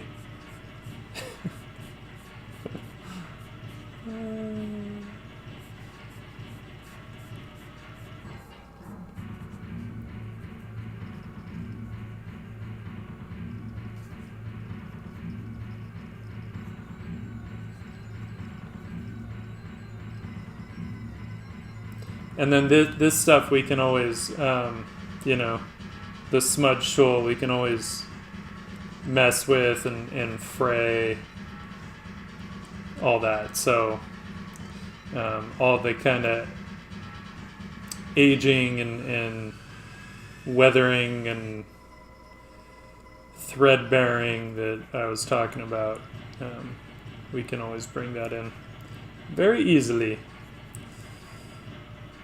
Very quickly.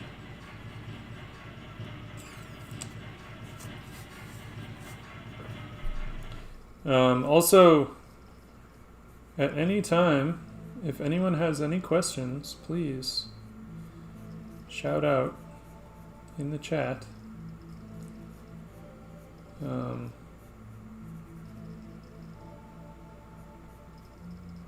know I was like a little more focused on this, so I wasn't paying as much attention.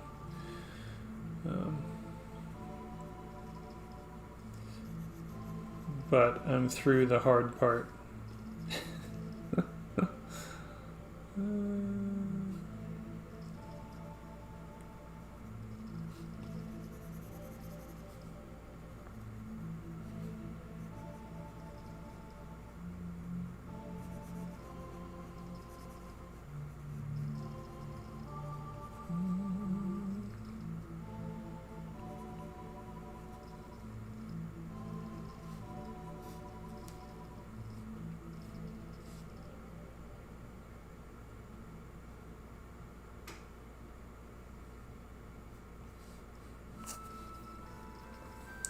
Feel like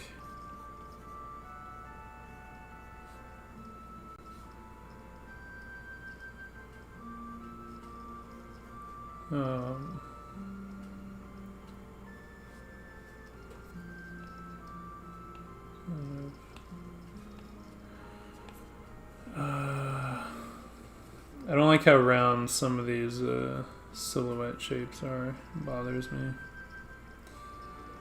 I don't like blobby round shapes, especially when it's just silhouette. I feel like they're just not descriptive enough for some reason. They bother me. I don't like it. Don't like to be bothered. Ooh, I should probably let's make sure our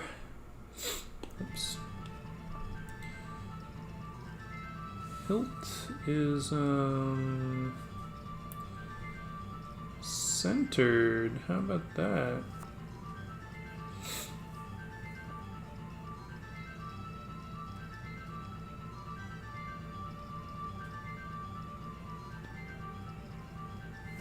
Minor detail.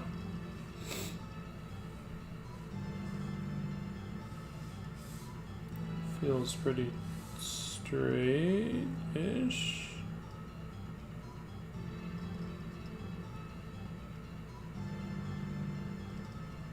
I feel better. I think that feels better. Yeah. Yeah, it was like broken before. Yeesh. No good. Pay attention.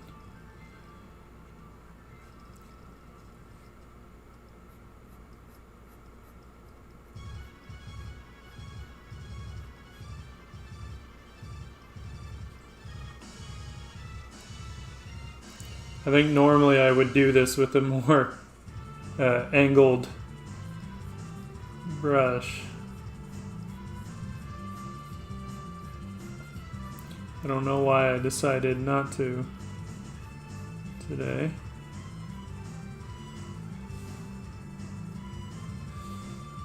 Whatevs. Oh.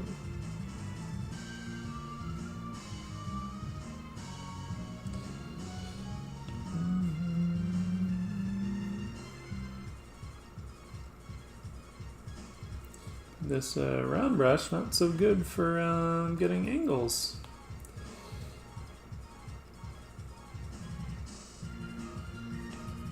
No, it doesn't help. It's like, where is it? Damn it.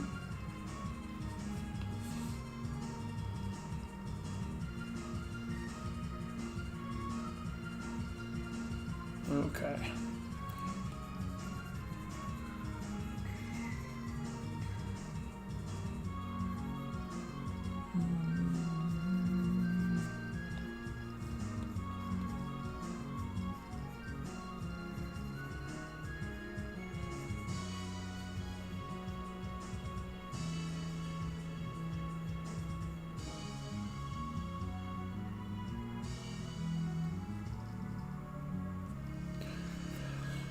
Okay, okay.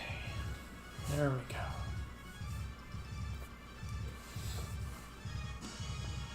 Boring part done.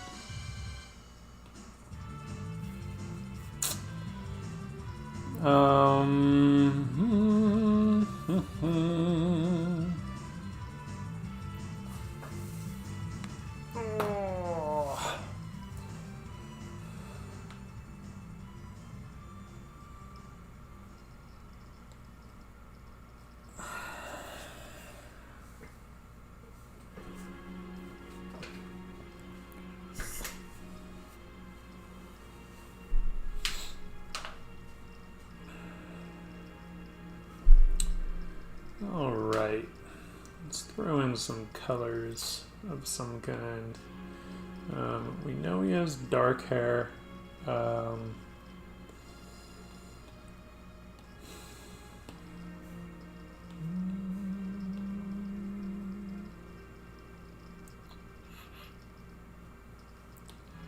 did kind of like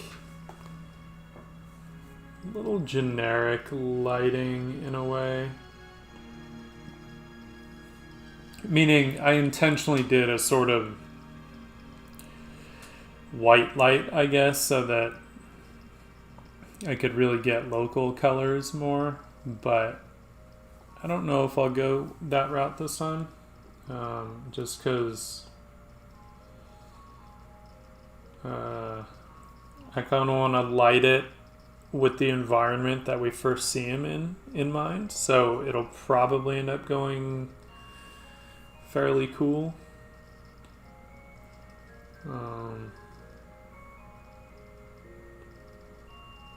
But we'll see. We shall see. Dark hair, dark hair, dark hair. How dark? How dark? Oh! Hello, giant brush. Jesus. Calm yourself. Oh, let's do this too. Just so that will show up a bit. And then I usually end up at this point, like, not at this point, but eventually I will paint on top of the lines. Don't always feel the need to keep them around.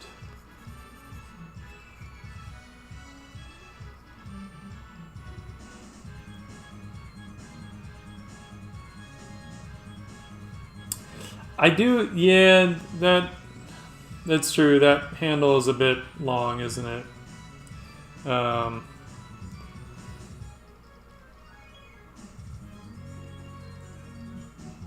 Even the blade is maybe a little bit long. Blade could get like just a tad shorter. Whoops. Not what I meant to do.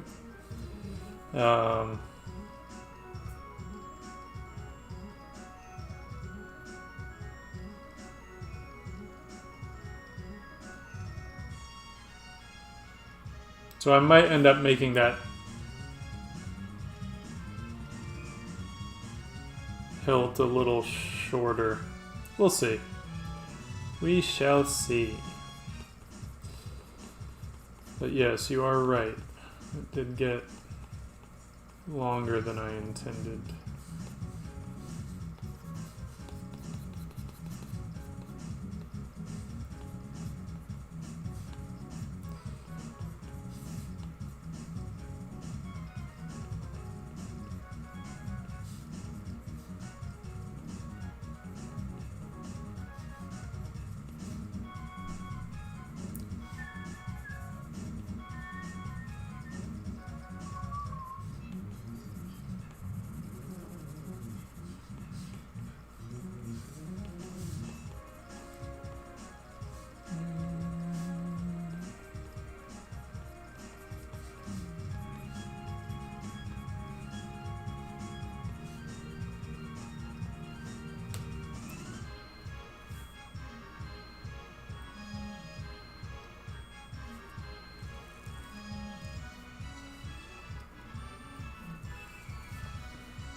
You can hold the sword. You can hold the sword, and with your other hand, you can rotate the blade. Meaning, like, I'm trying to think of how to demonstrate it. Like the blade would actually spin within the grip. Like the what is it? The tang. You could actually turn that. Is that what you mean? Because that's crazy. I want to see how they would use that. I do like all those things where they're starting to really come out with kind of how people actually used long swords, broadswords, and all that, and like finding that there was a whole lot more to it, right, than just hacking and slashing.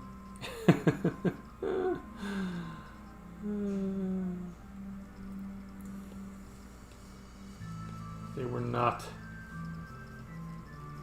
just barbarians. I don't think I want them to be quite that.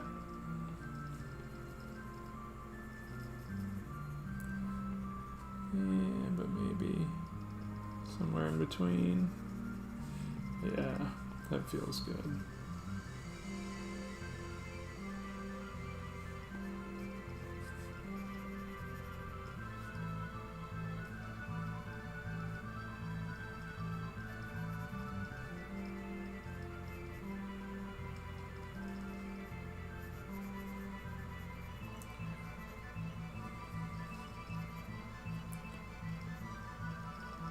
Or do you mean like the cross guard? Like they would do some crazy stuff with that? Because that would be weird too.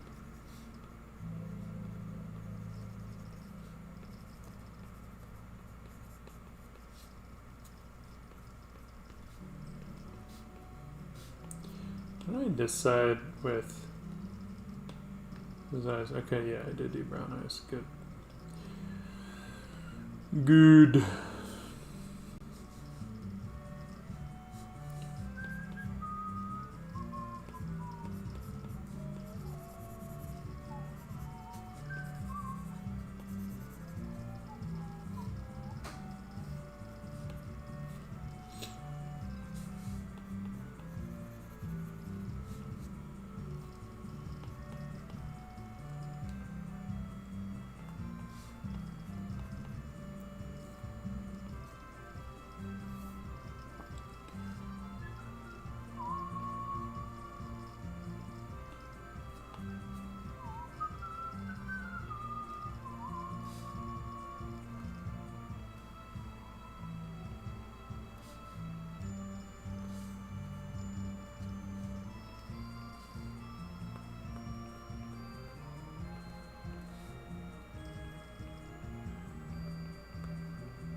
Oh, you mean just like spinning the...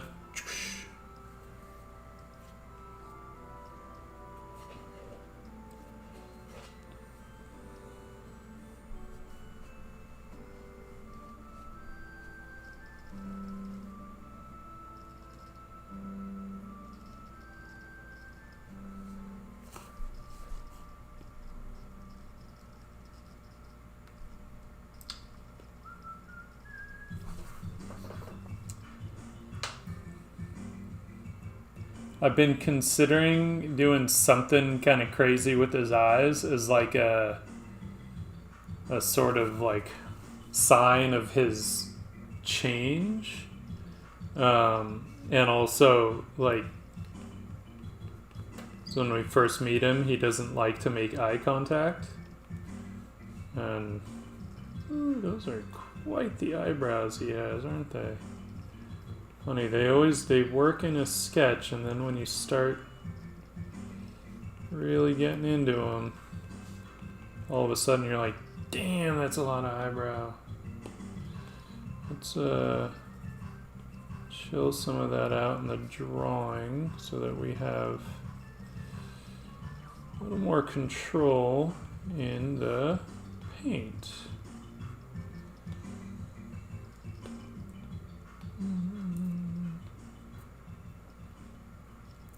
Gotcha.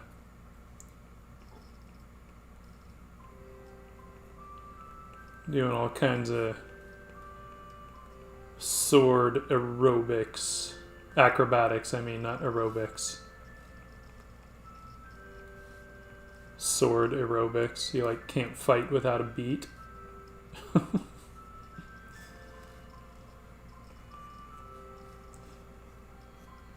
It's like cardio kickboxing. Like, I could kick anyone's ass with the right song playing.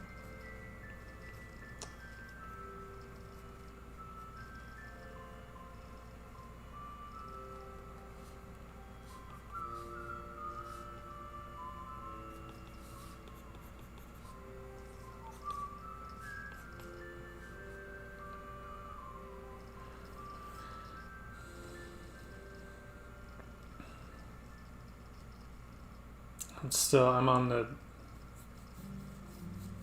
fence about his eyes. I kind of want to, but maybe it'd be good to put a base color underneath, but I kind of want some sort of, well, I don't think it's anything you would see at this angle, so I'm not going to worry about it. Let's, though I do want them to have gotten a little more animal, so maybe going a little more, not like a ton, but a little more gold. Although honestly, like, depending on where you go in the world, there are some people that have some pretty golden colored eyes. It's wild, right? I think Spain is known for that.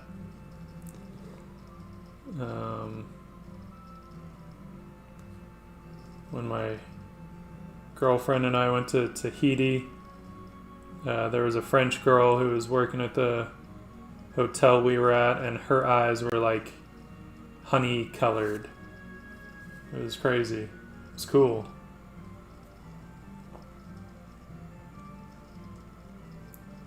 So, you know, it happens. It's a thing. I'm not too worried.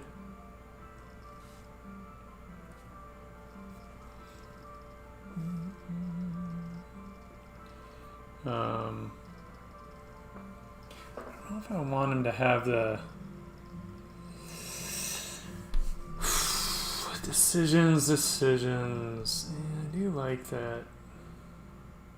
Yeah, stick with it. Did it. Stick with it.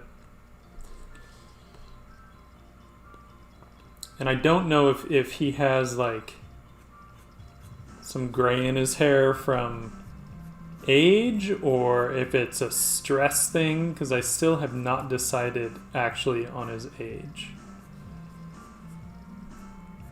The tough part is that initially I was thinking he was going to be a lot older. And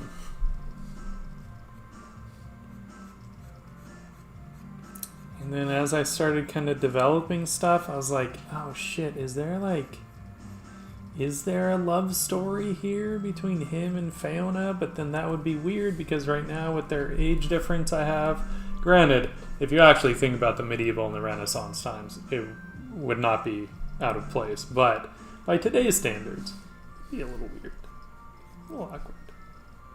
I don't think I want to go with that. I don't think I want to push that much of an age difference. But maybe. Who am I to judge? That's what the characters want. That's what they want. Don't be judgy.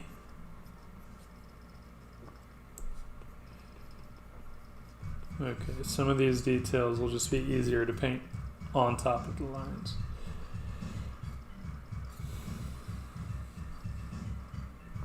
Let's get a little bit of that part in his hair. A little bit of these sides, a little gray. Plenty of people start sprouting those things early, right?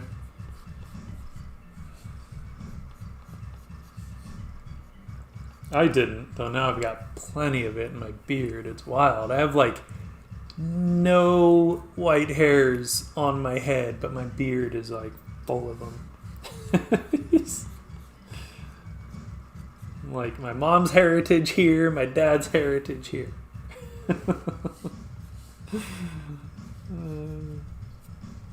Alright. Let's get these colors in. Damn it. Stop messing around. Okay. This is some of the stuff that I have a lot of fun with, where I can really get into like color variations, right?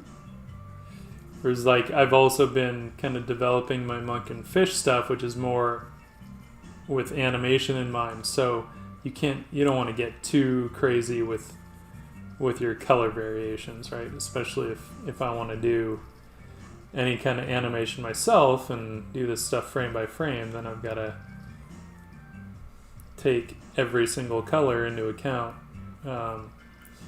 But with something like this, it's like I can almost every piece of leather can be slightly different, which is a lot of fun. And I can get into the wear and tear of it, which I like a lot. I like it a lot.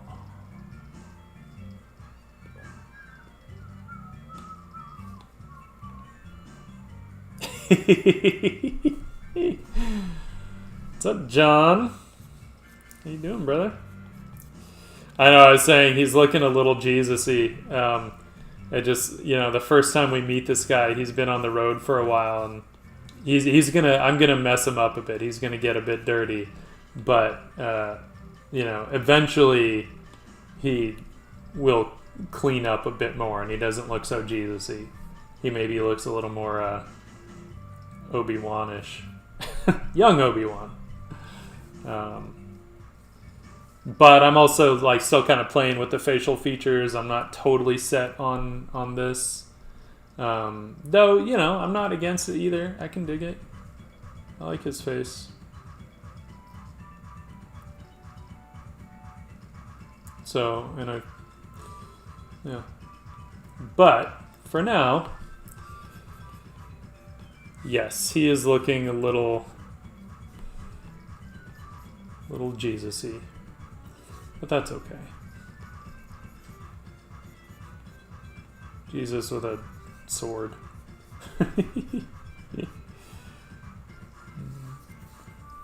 Mauricio, thank you, and thank you for the input in suggesting the channels that you did. I'm definitely going to check them out. You sleep well, my friend.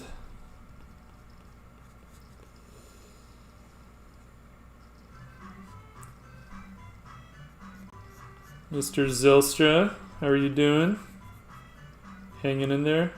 You're still alive, I see. I'm glad.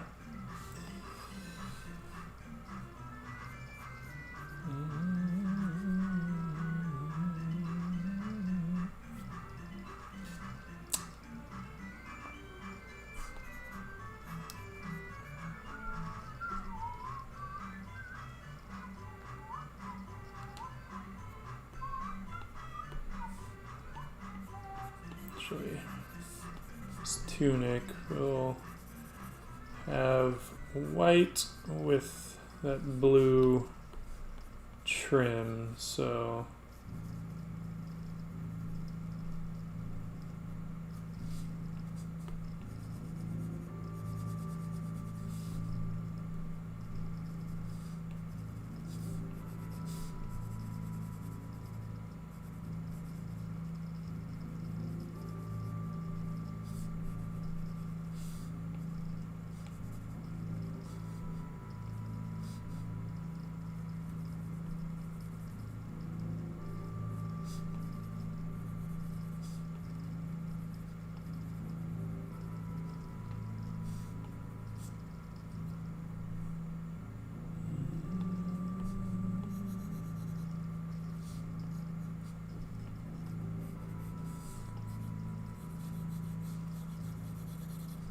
I feel like until we get some of the other colors in here, he's just gonna continue to look like Jesus. He's not Jesus, I swear.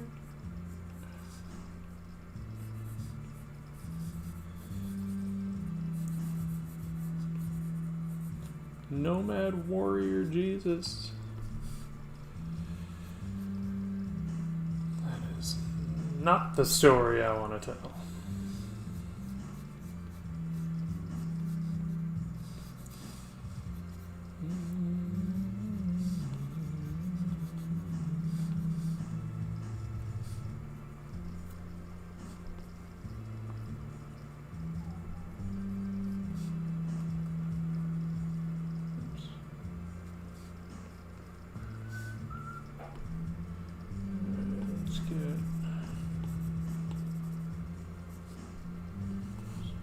Blue. We did basically like a cobalt, kind of a light cobalt. Oh yeah, you did. I know, and that one was kind of last minute too. Like I almost wasn't gonna stream. I was kind of tired, but at the same time, I was like, nah, let's do it. And I just watched Totoro, so I was like, oh, I want to paint this guy. It was like a total change from the previous stream where I did this like dark, weird bayou murder scene.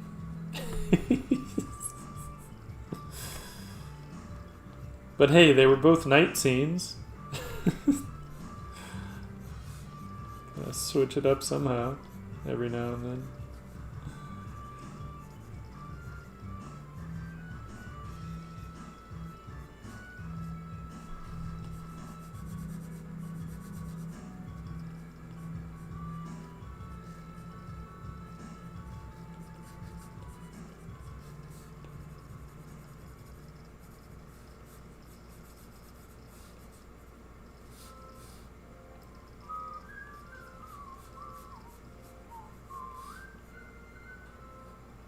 Yeah, that Totoro one was a lot of fun, I have to say. Miyazaki, man. Hard to go wrong. Hard to go wrong. The nice thing with this design, too, is that I can get into... because he's got the slash... the blue slash down here. So how much did I... okay, it does actually. Alright.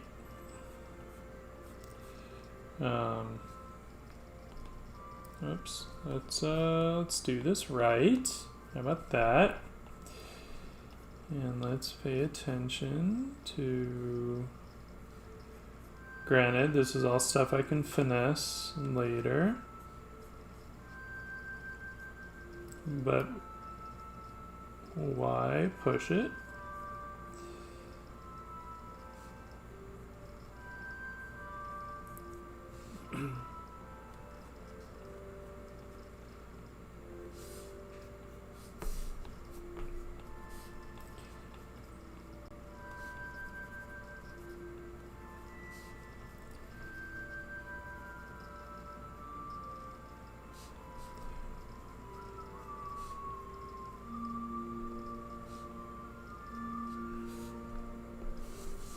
some of this stuff.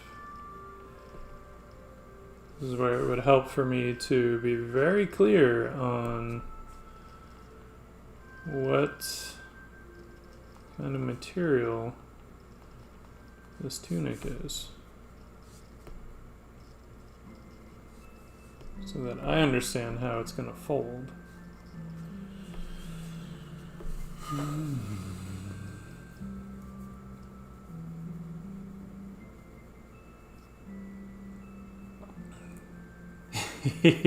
Porco Rosso is amazing. I love that film.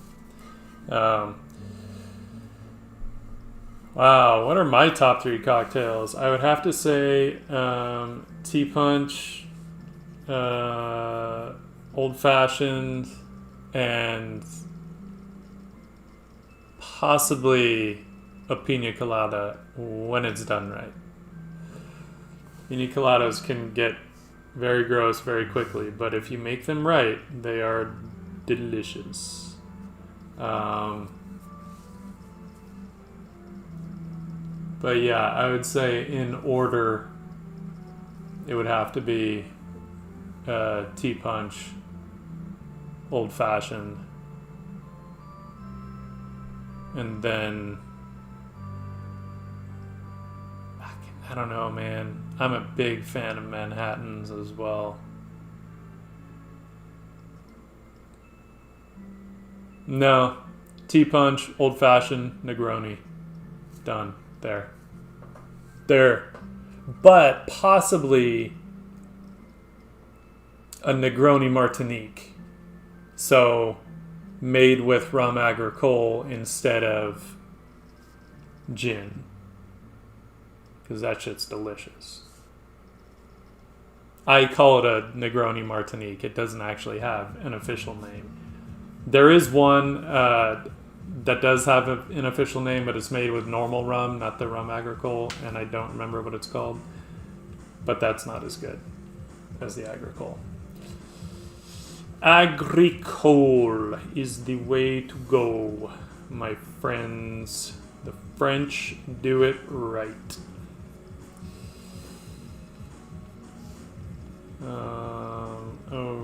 Okay, let's see. I'm trying to think of so he's got this blue slash there. I feel like I made it a little broader before, and I like that broad kind of look to it. So let's stick with that. We'll mess with the folds and stuff as we go, but we can at least hint at them.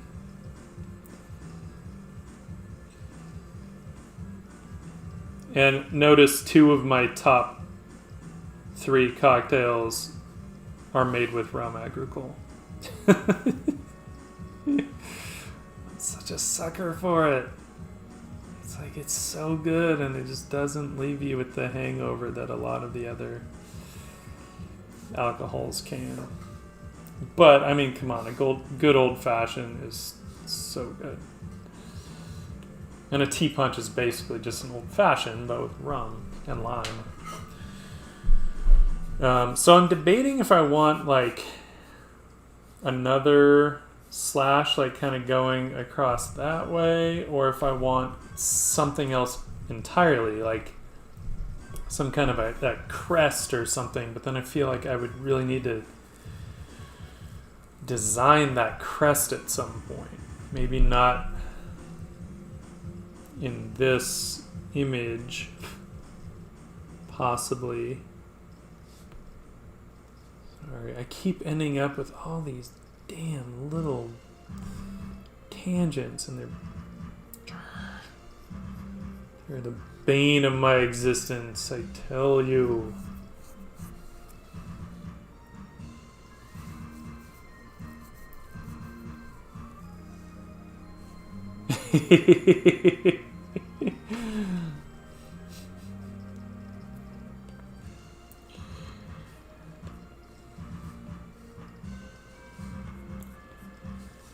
Oh, I just remembered. Our beacon is grail-shaped.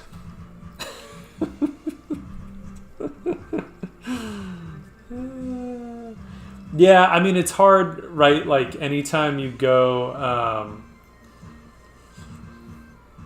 with that simple kind of slash, right? It's hard not to get a bit of a Templar vibe. I'm just like, I'm so nitpicking the way that these shapes are wrapping around because it's bugging the shit out of me.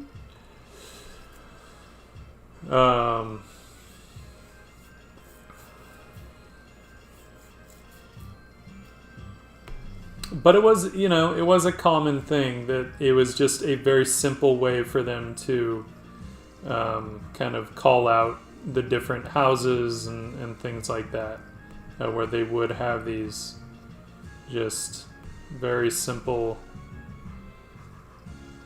slashes of color on another field of color, you know? And depending on what that was, you knew that, oh, that's so-and-so from, you know, this family or whatever. And it was, the nice thing about that was, like, obviously travel wasn't like it is now, and you didn't have media like you do now. So all they had to do was memorize these things, right? And it didn't matter if they didn't know what the prince of whatever or the duke of, you know, this place looked like. They knew they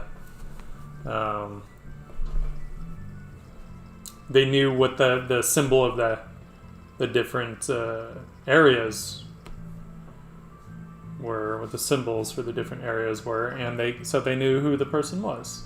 They didn't even have to have met them before. And yes, John, that is Autumn. Autumn, Jay-Z is John Zylstra. So, wow, it looks way lighter on the stream than it is on my screen. It's all like pretty pastels on the stream. It's not quite that on my screen.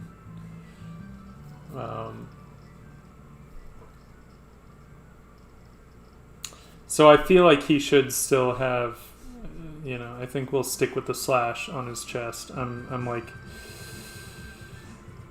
hemming and hawing about it, and I should just do it and get it done and move on.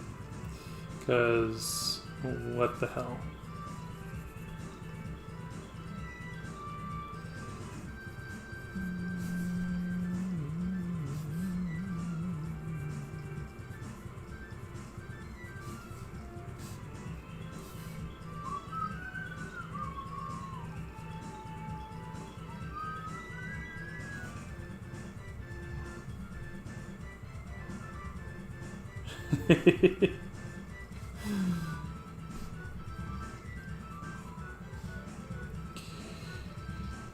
No, we're all still here.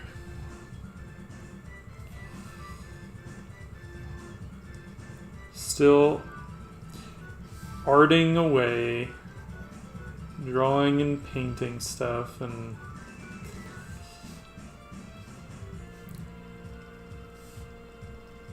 talking about cocktails.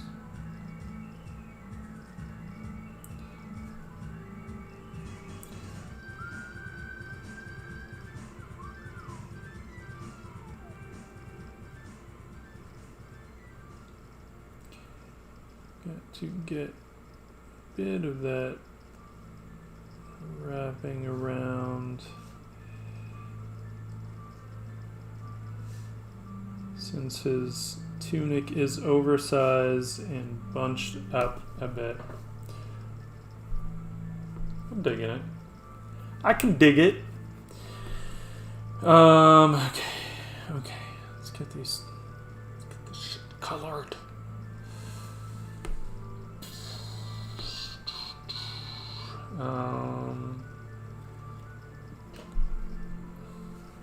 I want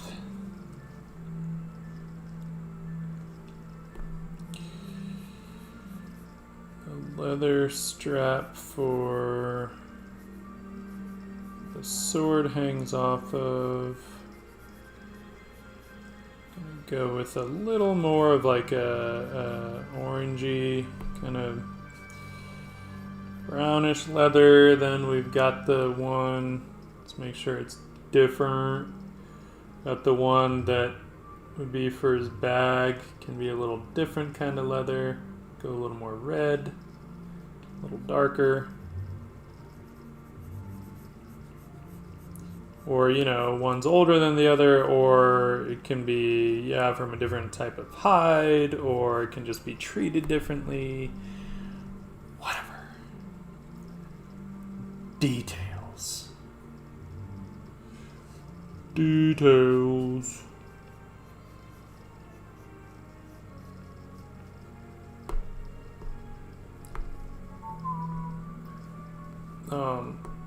Oh. Oh, neck. Hello. I should probably adjust this and bring it. Hang on. Hang on.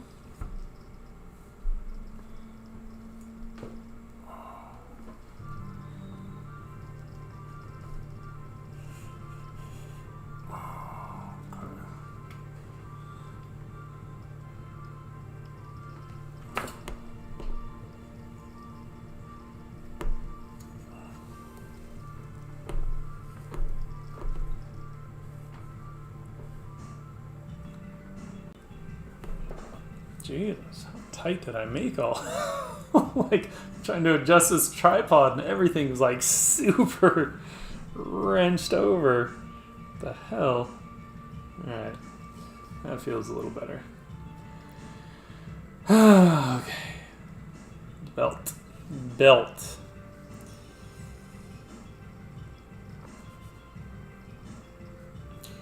I just wanted to get this a little more upright so my neck didn't have to be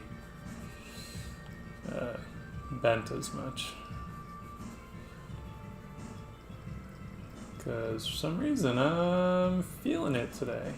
Even when I was working, like, it hasn't been bothering me at all, and yet all of a sudden today it was feeling out of sorts. That's not cool. Alright.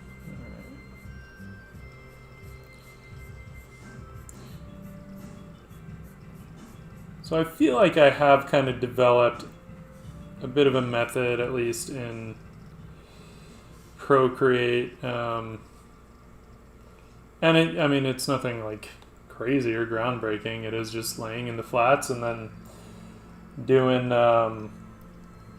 multiply for the shadows, and then sometimes I'll do like either a soft light layer or an overlay layer for the lights, but if I'm going more like painted up and rendered, I will tend to paint the lights opaque.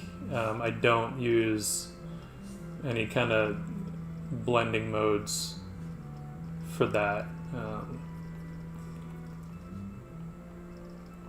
Sometimes I'll use a normal layer, but maybe come in with low opacity on the brush and just do, like, if I want a warm light, do a kind of a light sort of golden pass over the lights, but very kind of quick and dirty, and then I'll sort of color pick from that. But in general, I feel like I've been kind of tending to do this method, and it's working. Though the flats are kind of tedious and boring to watch. I do apologize, but it's part of the process, and get used to it. That's all I have to say about that. A little more golden for the staff.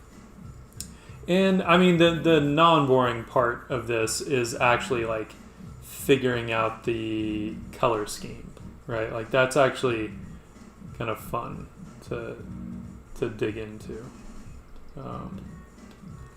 You know, and this is sort of the chance to do a bit of that graphic design, right?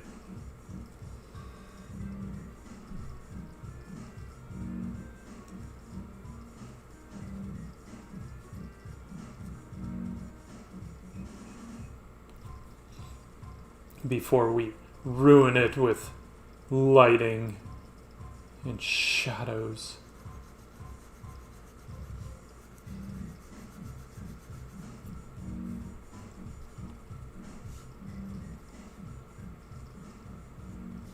Be a little, I'm like, wee.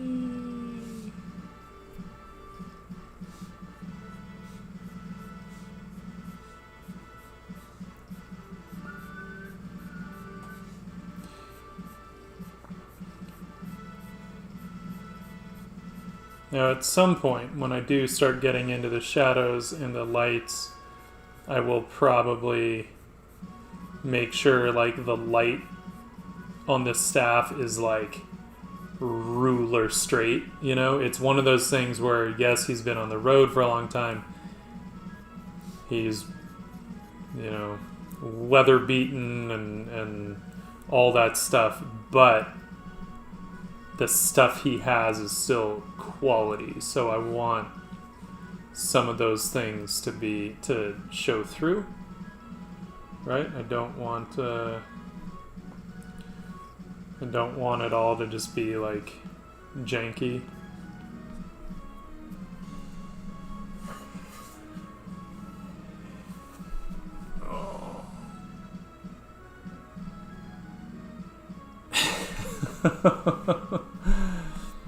Because I am using a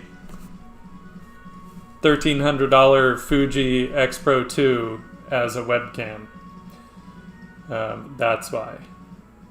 Because Fuji released a webcam utility for their cameras, and it just looks a lot better than my actual webcam, which now looks like shit in comparison, so I don't use it. Which is too bad, because it was a 4K webcam, and you know, it looked fine until I compared the two, and I was like, yep, bye, goodbye, Logitech. All right, let's get his. Can I give him a cloak in this? He doesn't have his. Oh, he has that quilted cloak. Damn, that thing's cool too. Shit. And it's like this sort of coat kind of thing, and but he can have that later. Maybe that's not what he has right now. That thing is cool. I'm just trying to think if there's a way I could. No, because it covers more than I want to cover on his tunic. So we'll give him a different cloak. Maybe he picks this one up later. And that's fine. We'll give him something different.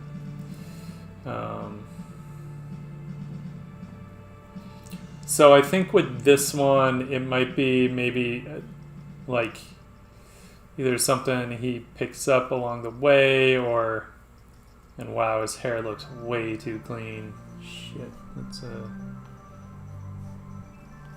You see, it's like, it's so easy to just kind of err on the side of this sort of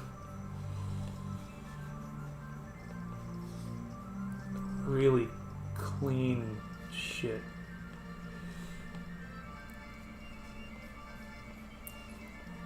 But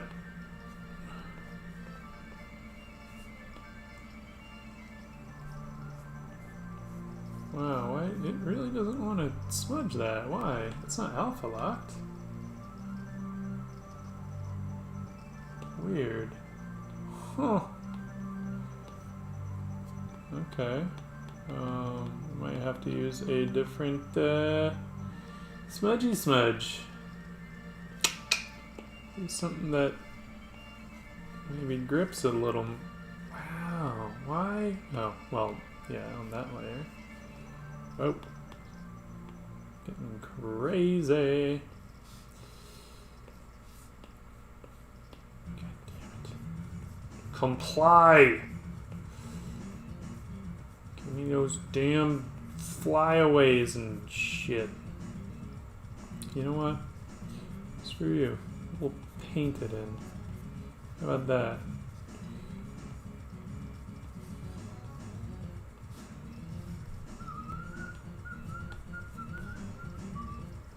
Get a little variation. I think part of it is that his hair is just like too kind of perfectly straight on the in the contours there, and it's just making it look cleaner and more perfect than it is. But we can, whatever. We'll mess with it later. I'm not there yet. Getting ahead of myself.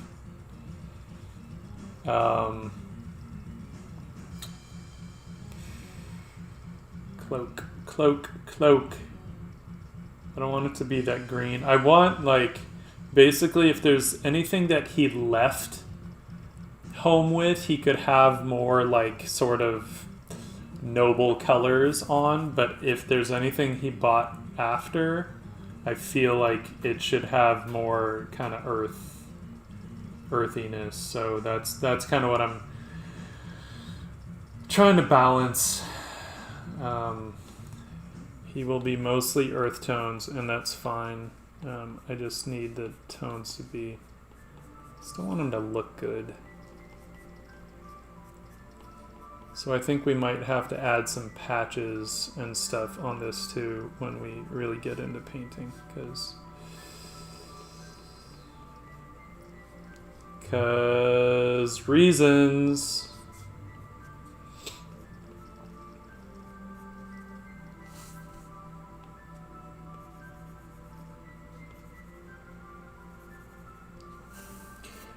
Yeah, John, yeah,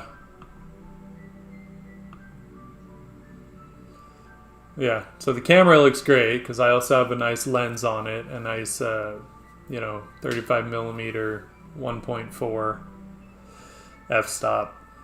So I got the nice bokeh, depth of field juiciness, which is always fun.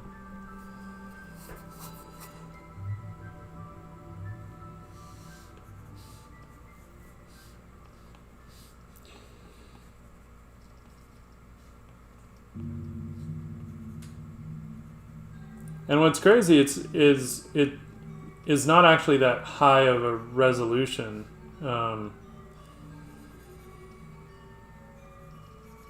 It's just like it's a bigger sensor, obviously, than a webcam, so it just looks way the hell better. It's a better quality image, so the resolution doesn't quite matter as much.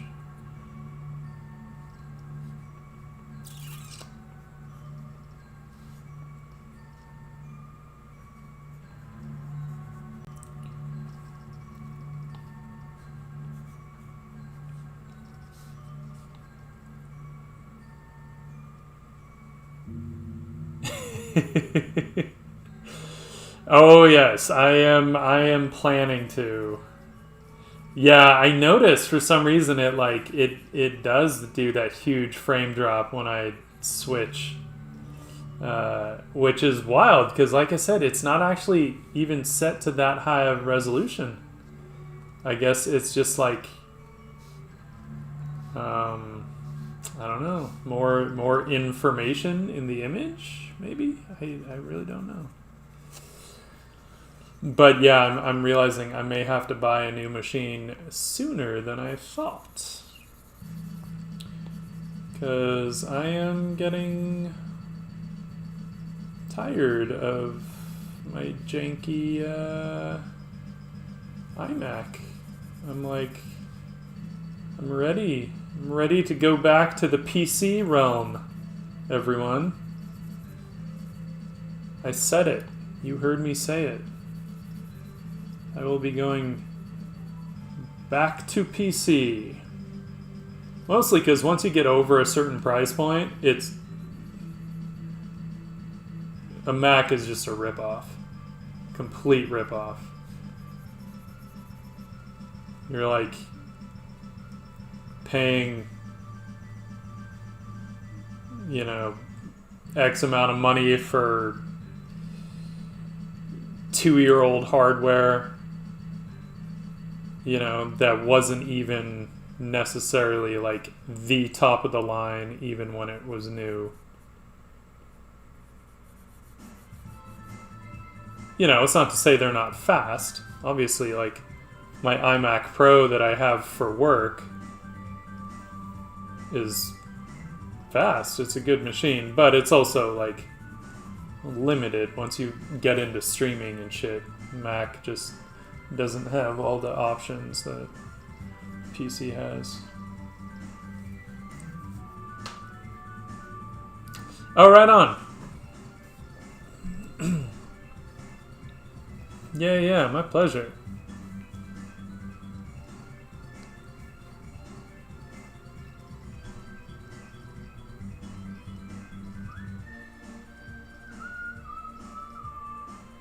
Let's some of this stuff I'll get into. Yeah, we'll get into aging, like discoloration and stuff, but that's all rendering stuff.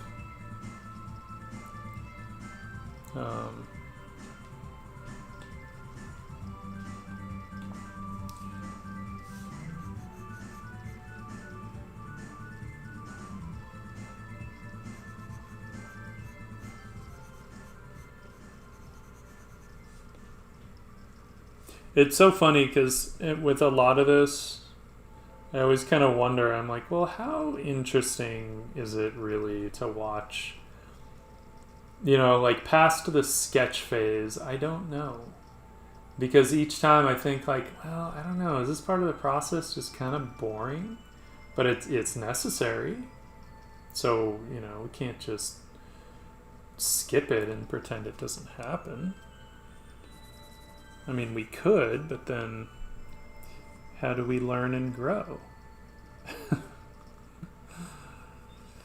Yeah, just because I'm thinking like, oh, the flats aren't that interesting to watch, except that, like I said, it is where we get to decide and design all the colors and all that stuff.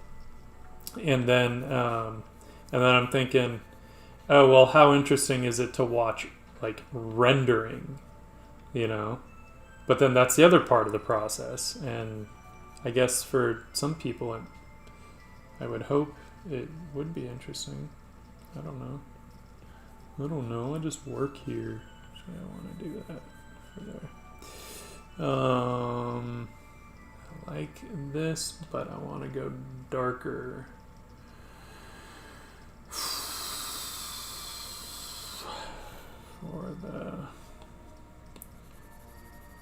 Now, Mauricio had pointed out that I did say I wanted it to be a single-handed sword, but this thing did get a little big on me. So I have to decide if I want to keep that or if I want to go back to a single-handed weapon. Right, because it is a little large for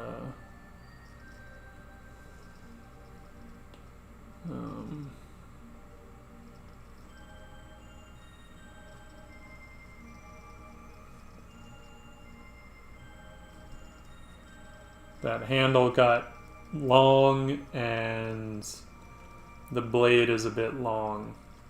Now he could potentially still wield it one-handed, but I feel like I might shorten the grip a little bit, but we can do that later. It'll actually be easier to do it later once the lines are like baked in. So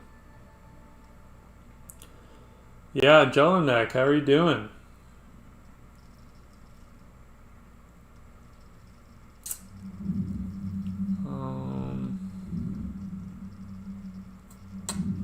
How was your day?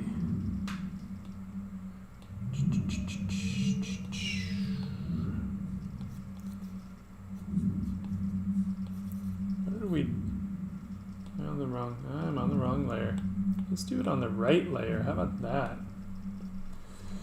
What do we do? Oh, he just has these generally kind of worn... I don't even know. Couldn't even tell you what color those are. They're so worn. That's okay.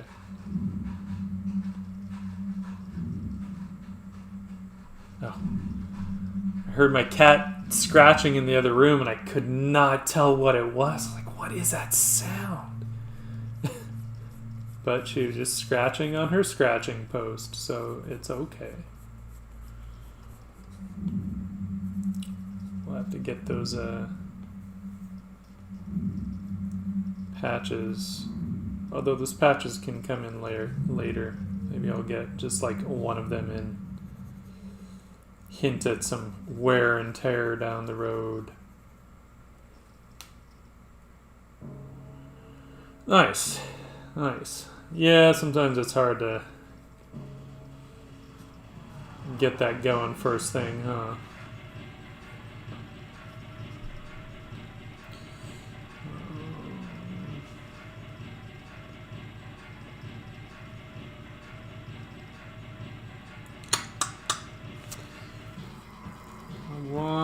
Let's see. Actually want these to be a little lighter.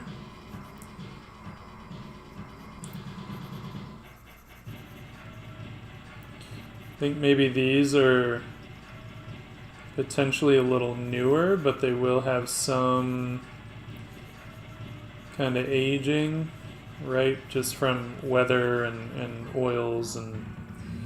Oh, I should probably... Let's get...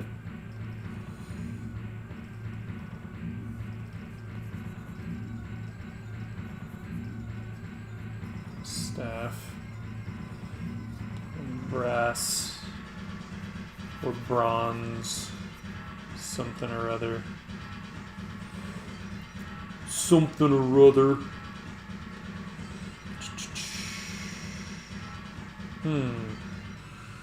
I like that color, actually. I'm gonna steal it.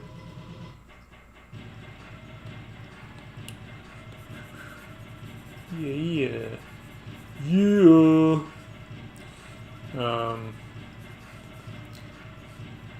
And for those who missed the early part, where I was struggling my way through the drawing, the ends of his boots are just all like wrapped up at this point. So they're gonna be, maybe they started out as some kind of a linen wrap, but we're gonna dirty it all up. So we'll just get our basic colors in here to work with. Get a little bit of that aging vibe here.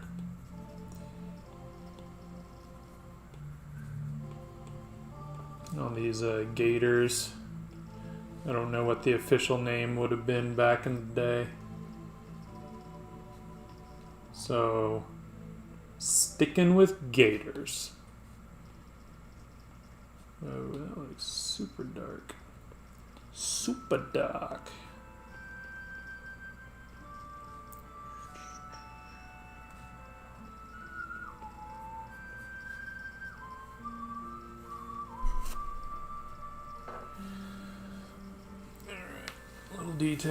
Little details.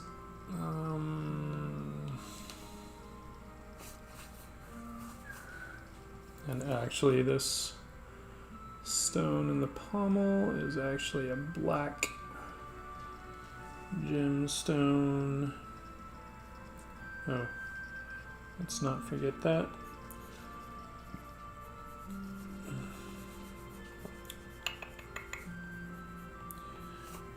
Hey, little one.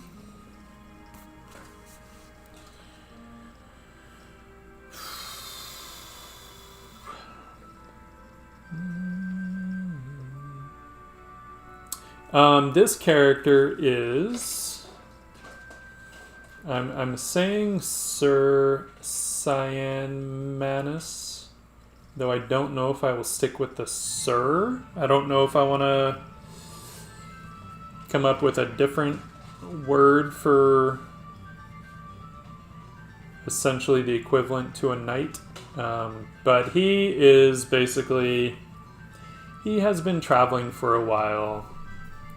He is seeking something, which I cannot give away just yet.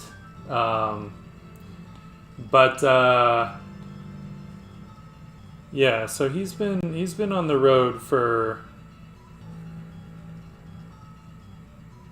probably a good 6 months. A lot of hard travel. He's also dealing with some, you know, because some people might wonder, well, he's a knight. Doesn't he have a horse? Why are his shoes all worn and blah, blah, blah? Well, dear viewer, I'm glad you asked.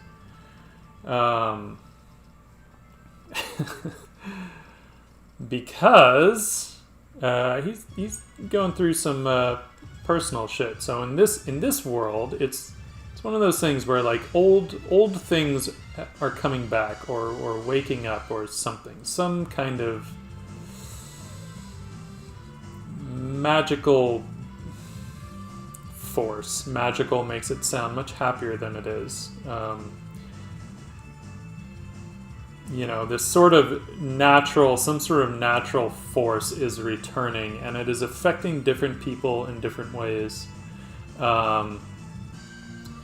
And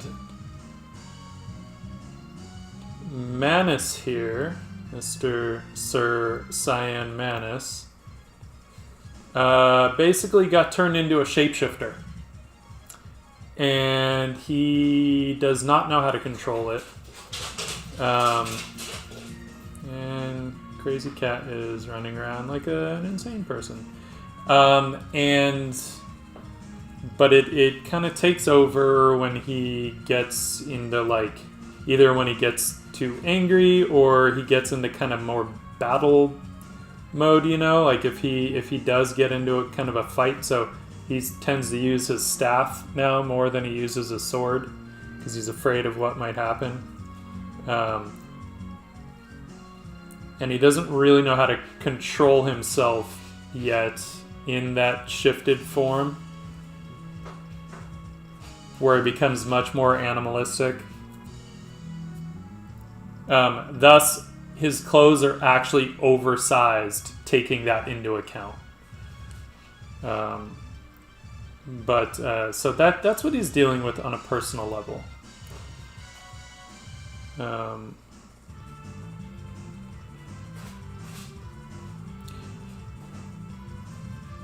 it's funny, each time I explain that, it sounds a little different. Like it's, oh, hey, that's kind of like this, or that's kind of like that. Each time a different version pops into my head. What's up, Will? Willie. So like one person pointed out kind of like Jekyll and Hyde. And it is a bit of that, though he didn't do it to himself. It was done to him, right? Explaining it now, I'm like, well, that's a little hulkish. But he full on goes more, I would equate it a little more to like a werewolf kind of a thing.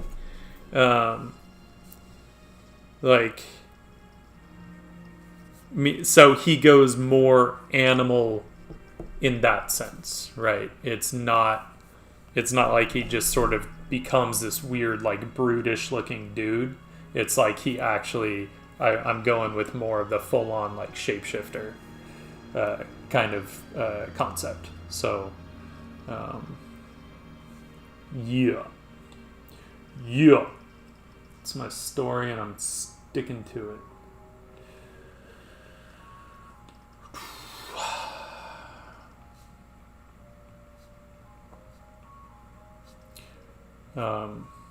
So, you know, he's on this journey, he's looking for something because he sees these changes happening in the world, and he believes he knows what can fix it. And in a way he's right, though I think the fix is not exactly what he thinks it is. So, bummer for him.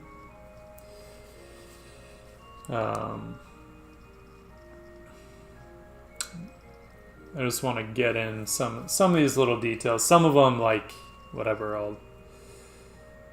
I'll do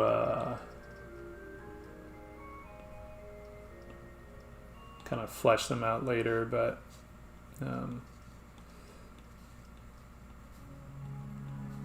it's good to get. Jesus, I swear this brush sometimes gets so finicky. Gotta hold it at like just the right angle.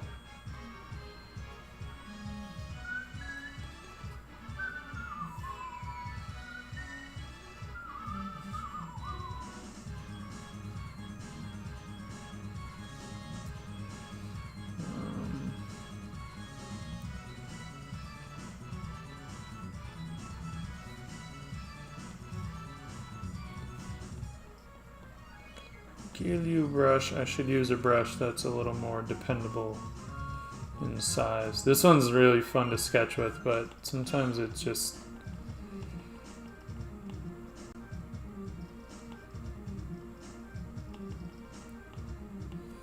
Alright, we're switching to my brush. Damn it. At least I know what size I'm gonna get. Especially when doing this kind of shit. Little finicky stuff.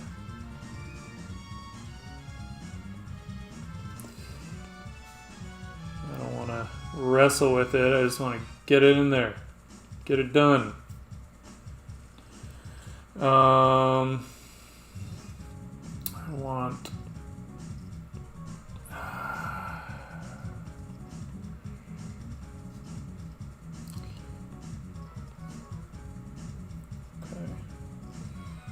And then let's get a bit of wear and tear in here as well.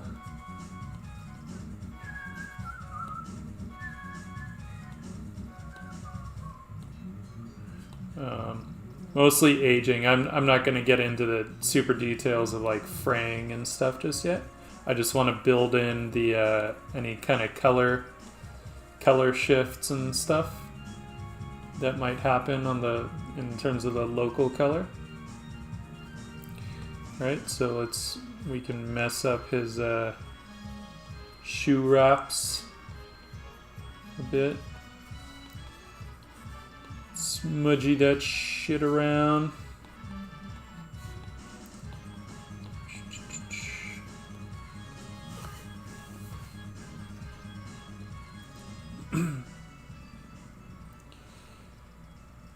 And Willie, how you doing? Thanks for joining. I don't think I'm going to be on for too much longer because I should probably get to bed at a reasonable hour. I didn't realize that it was like 10:30 already. I was like so trying to wrangle this thing into place.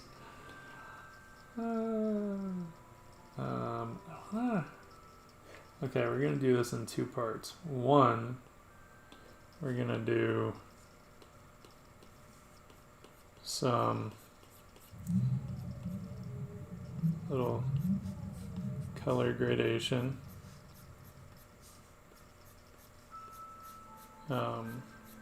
You know, again, aging, oils, grime from the roads, and who knows what else. Oh, I should finish what I was saying. The whole shapeshifter thing, my whole point, the reason I got into that, right, was like, that's why he doesn't have a horse. Because I think they can smell the animal, which is like, you know, very predatory. And so they will have nothing to do with him. So maybe he had a horse at one point. And he sure doesn't now. Poor guy has a walk everywhere. What are you gonna do? Shapeshifter problems. Am I right?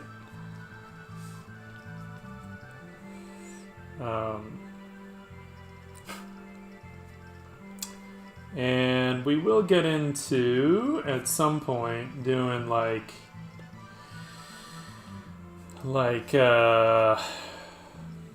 you know, caking some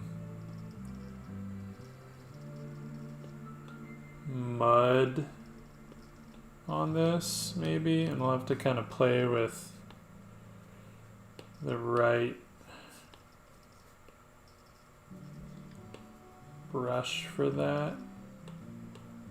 Might be a combo of just kind of doing some of this stuff and then coming back in with some other brushes. I have some like really nice textured brushes in Photoshop and they don't quite work the same here. And I don't like to get too clever with that stuff if I can avoid it.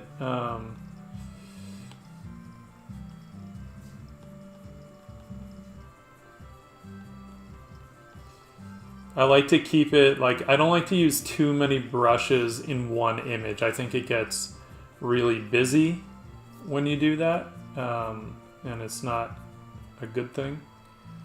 I might have a huge variety of brushes, but I try and keep it to like ideally between 2 and 4 brushes in one image, tops. Otherwise it just starts getting weird, I think. You know, it's one thing if you're going for like a photo finish on something, like a photographic or photoreal, I should say. Not photographic, because I often go for like a photographic impression, but I don't want it to actually look like a photo if you really look at it. You know, if that's the point, then yes, oftentimes you need to use different brushes for each kind of object to get the right texture and kind of not shape language, but like texture language, right, in there. So, but that being said, I'm liking the texture on this brush. It's kind of perfect for what I want, so that's cool.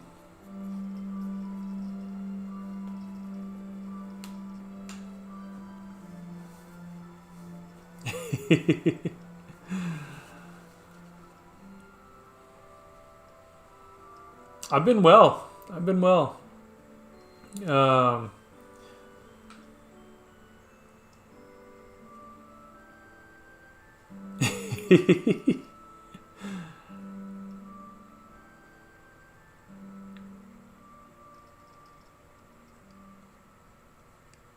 Yeah, I mean, although autumn, I think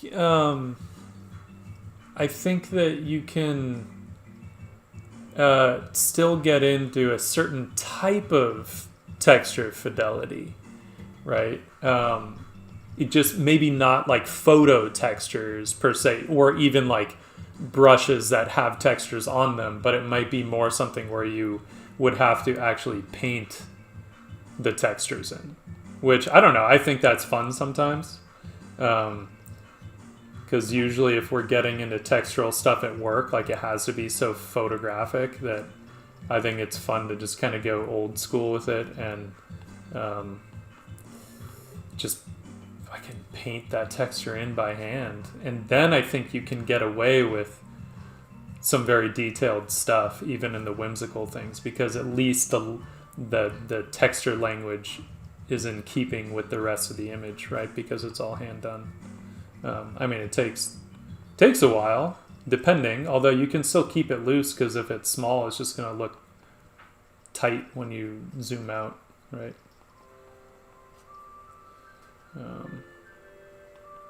But like that's what, you know, if I look at this guy, I don't have any real like kind of photo textures. I actually like got in and painted that. You can see the brush marks in there. And so most of that, all the scratches, like all the texture, I just painted it in. Granted, I have the help of that underpainting kind of showing through too, because I treated it like I would in oil. But yeah, I mean, I think you can get away with doing that kind of stuff and still have it be in keeping with the style that you're doing, you know? It just like tightens up when I zoom out, so it doesn't look as scribbly painty.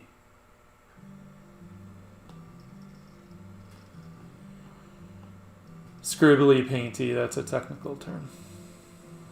Just saying. So before I get too crazy with some of these textures, although I do want some on the staff, just a bit. I mean, half the stuff it's gonna, more than half, most of it is gonna get painted over, but it gives me a base, you know, and it just keeps some visual interest going, which I like. And feel like I should get some, while we're just on the texture train, let's just do it. Let's just do it, man. Yeah. It's incredible.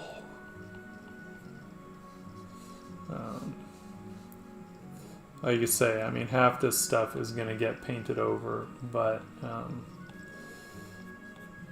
you know, just to some of it will probably peek through. Damn, I forgot about using this brush. I use this brush a lot in Photoshop, and I've not really been using it in Procreate, but it's kind of like perfect for getting some little travel wear and tear. I'm okay with that. Normally I use it for like more of an impasto kind of a look in Photoshop, but whatever. It's working. It's working for me. Fuck. Should I get into the shadows right now? I don't know if I should. It's late. I'm not going to get in the shadows right now. That'll take me down a whole other road, and I wouldn't be able to finish them in this sitting. So, I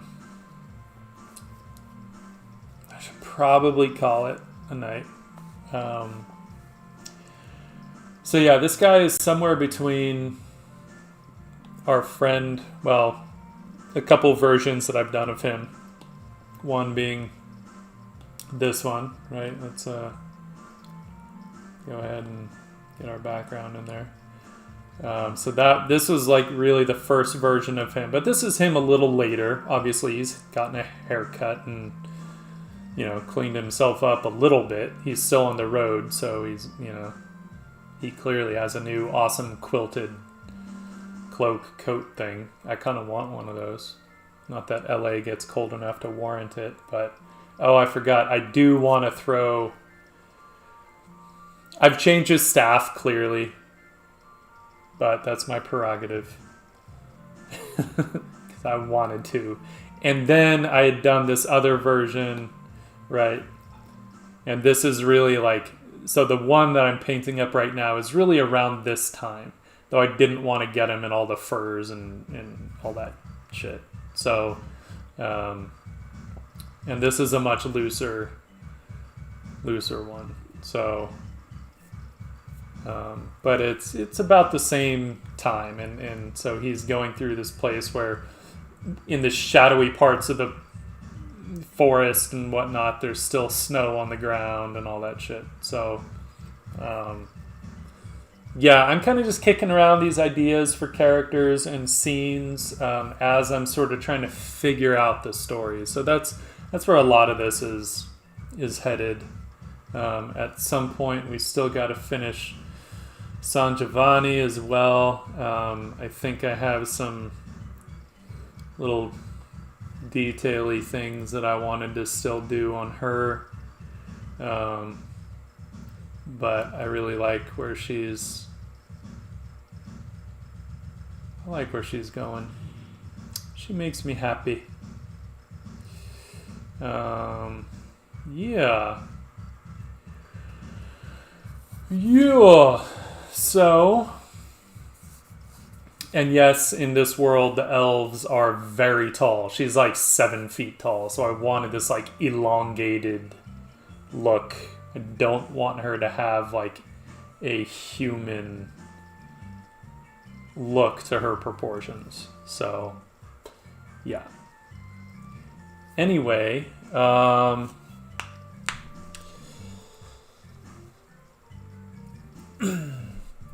man, I love the iPad, for real. Like, the iPad makes me so happy.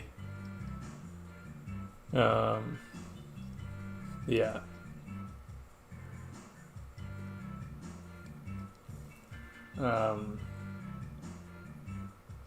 I think it's also because my home computer is not the greatest thing in the world. Though I could easily paint up one of these characters, no problem. But I don't know. I love the convenience of the iPad, and the iPad does not feel like I'm at work. So I enjoy working on it. It makes me happy. It makes me happy. Yeah, and hell, I still need to finish this one too. Jeez, this one has a ways to go. I should get back to that at some point. And I gotta change that scarf color. I think I want to change it to green to match her eyes, and then hopefully stop all the damn Horizon Zero Dawn references. Fuck that game. But I'm not bitter. Alright, anyway. We'll leave you guys with a creature. And I'm going to call it a night. I got to go to bed. Get up in the morning and work. Try and get up at a reasonable hour. Thank you to everyone who joined. Thank you to everyone who chimed in on the chat. I love it. I love the questions. I love the conversations. Gives us stuff to discuss so that hopefully the time doesn't pass too boring. Kind of want to get in and detail this guy out at some point a little more. It'd be fun. Lots of fun textures there. Look at that. Look at that. Look at that face. Pinch those cheeks. Alright. Alright, guys. I'm out. John, Autumn, peace. Everyone else, peace. Sleep well. And we will see you Wednesday, 7:15 p.m. Pacific time.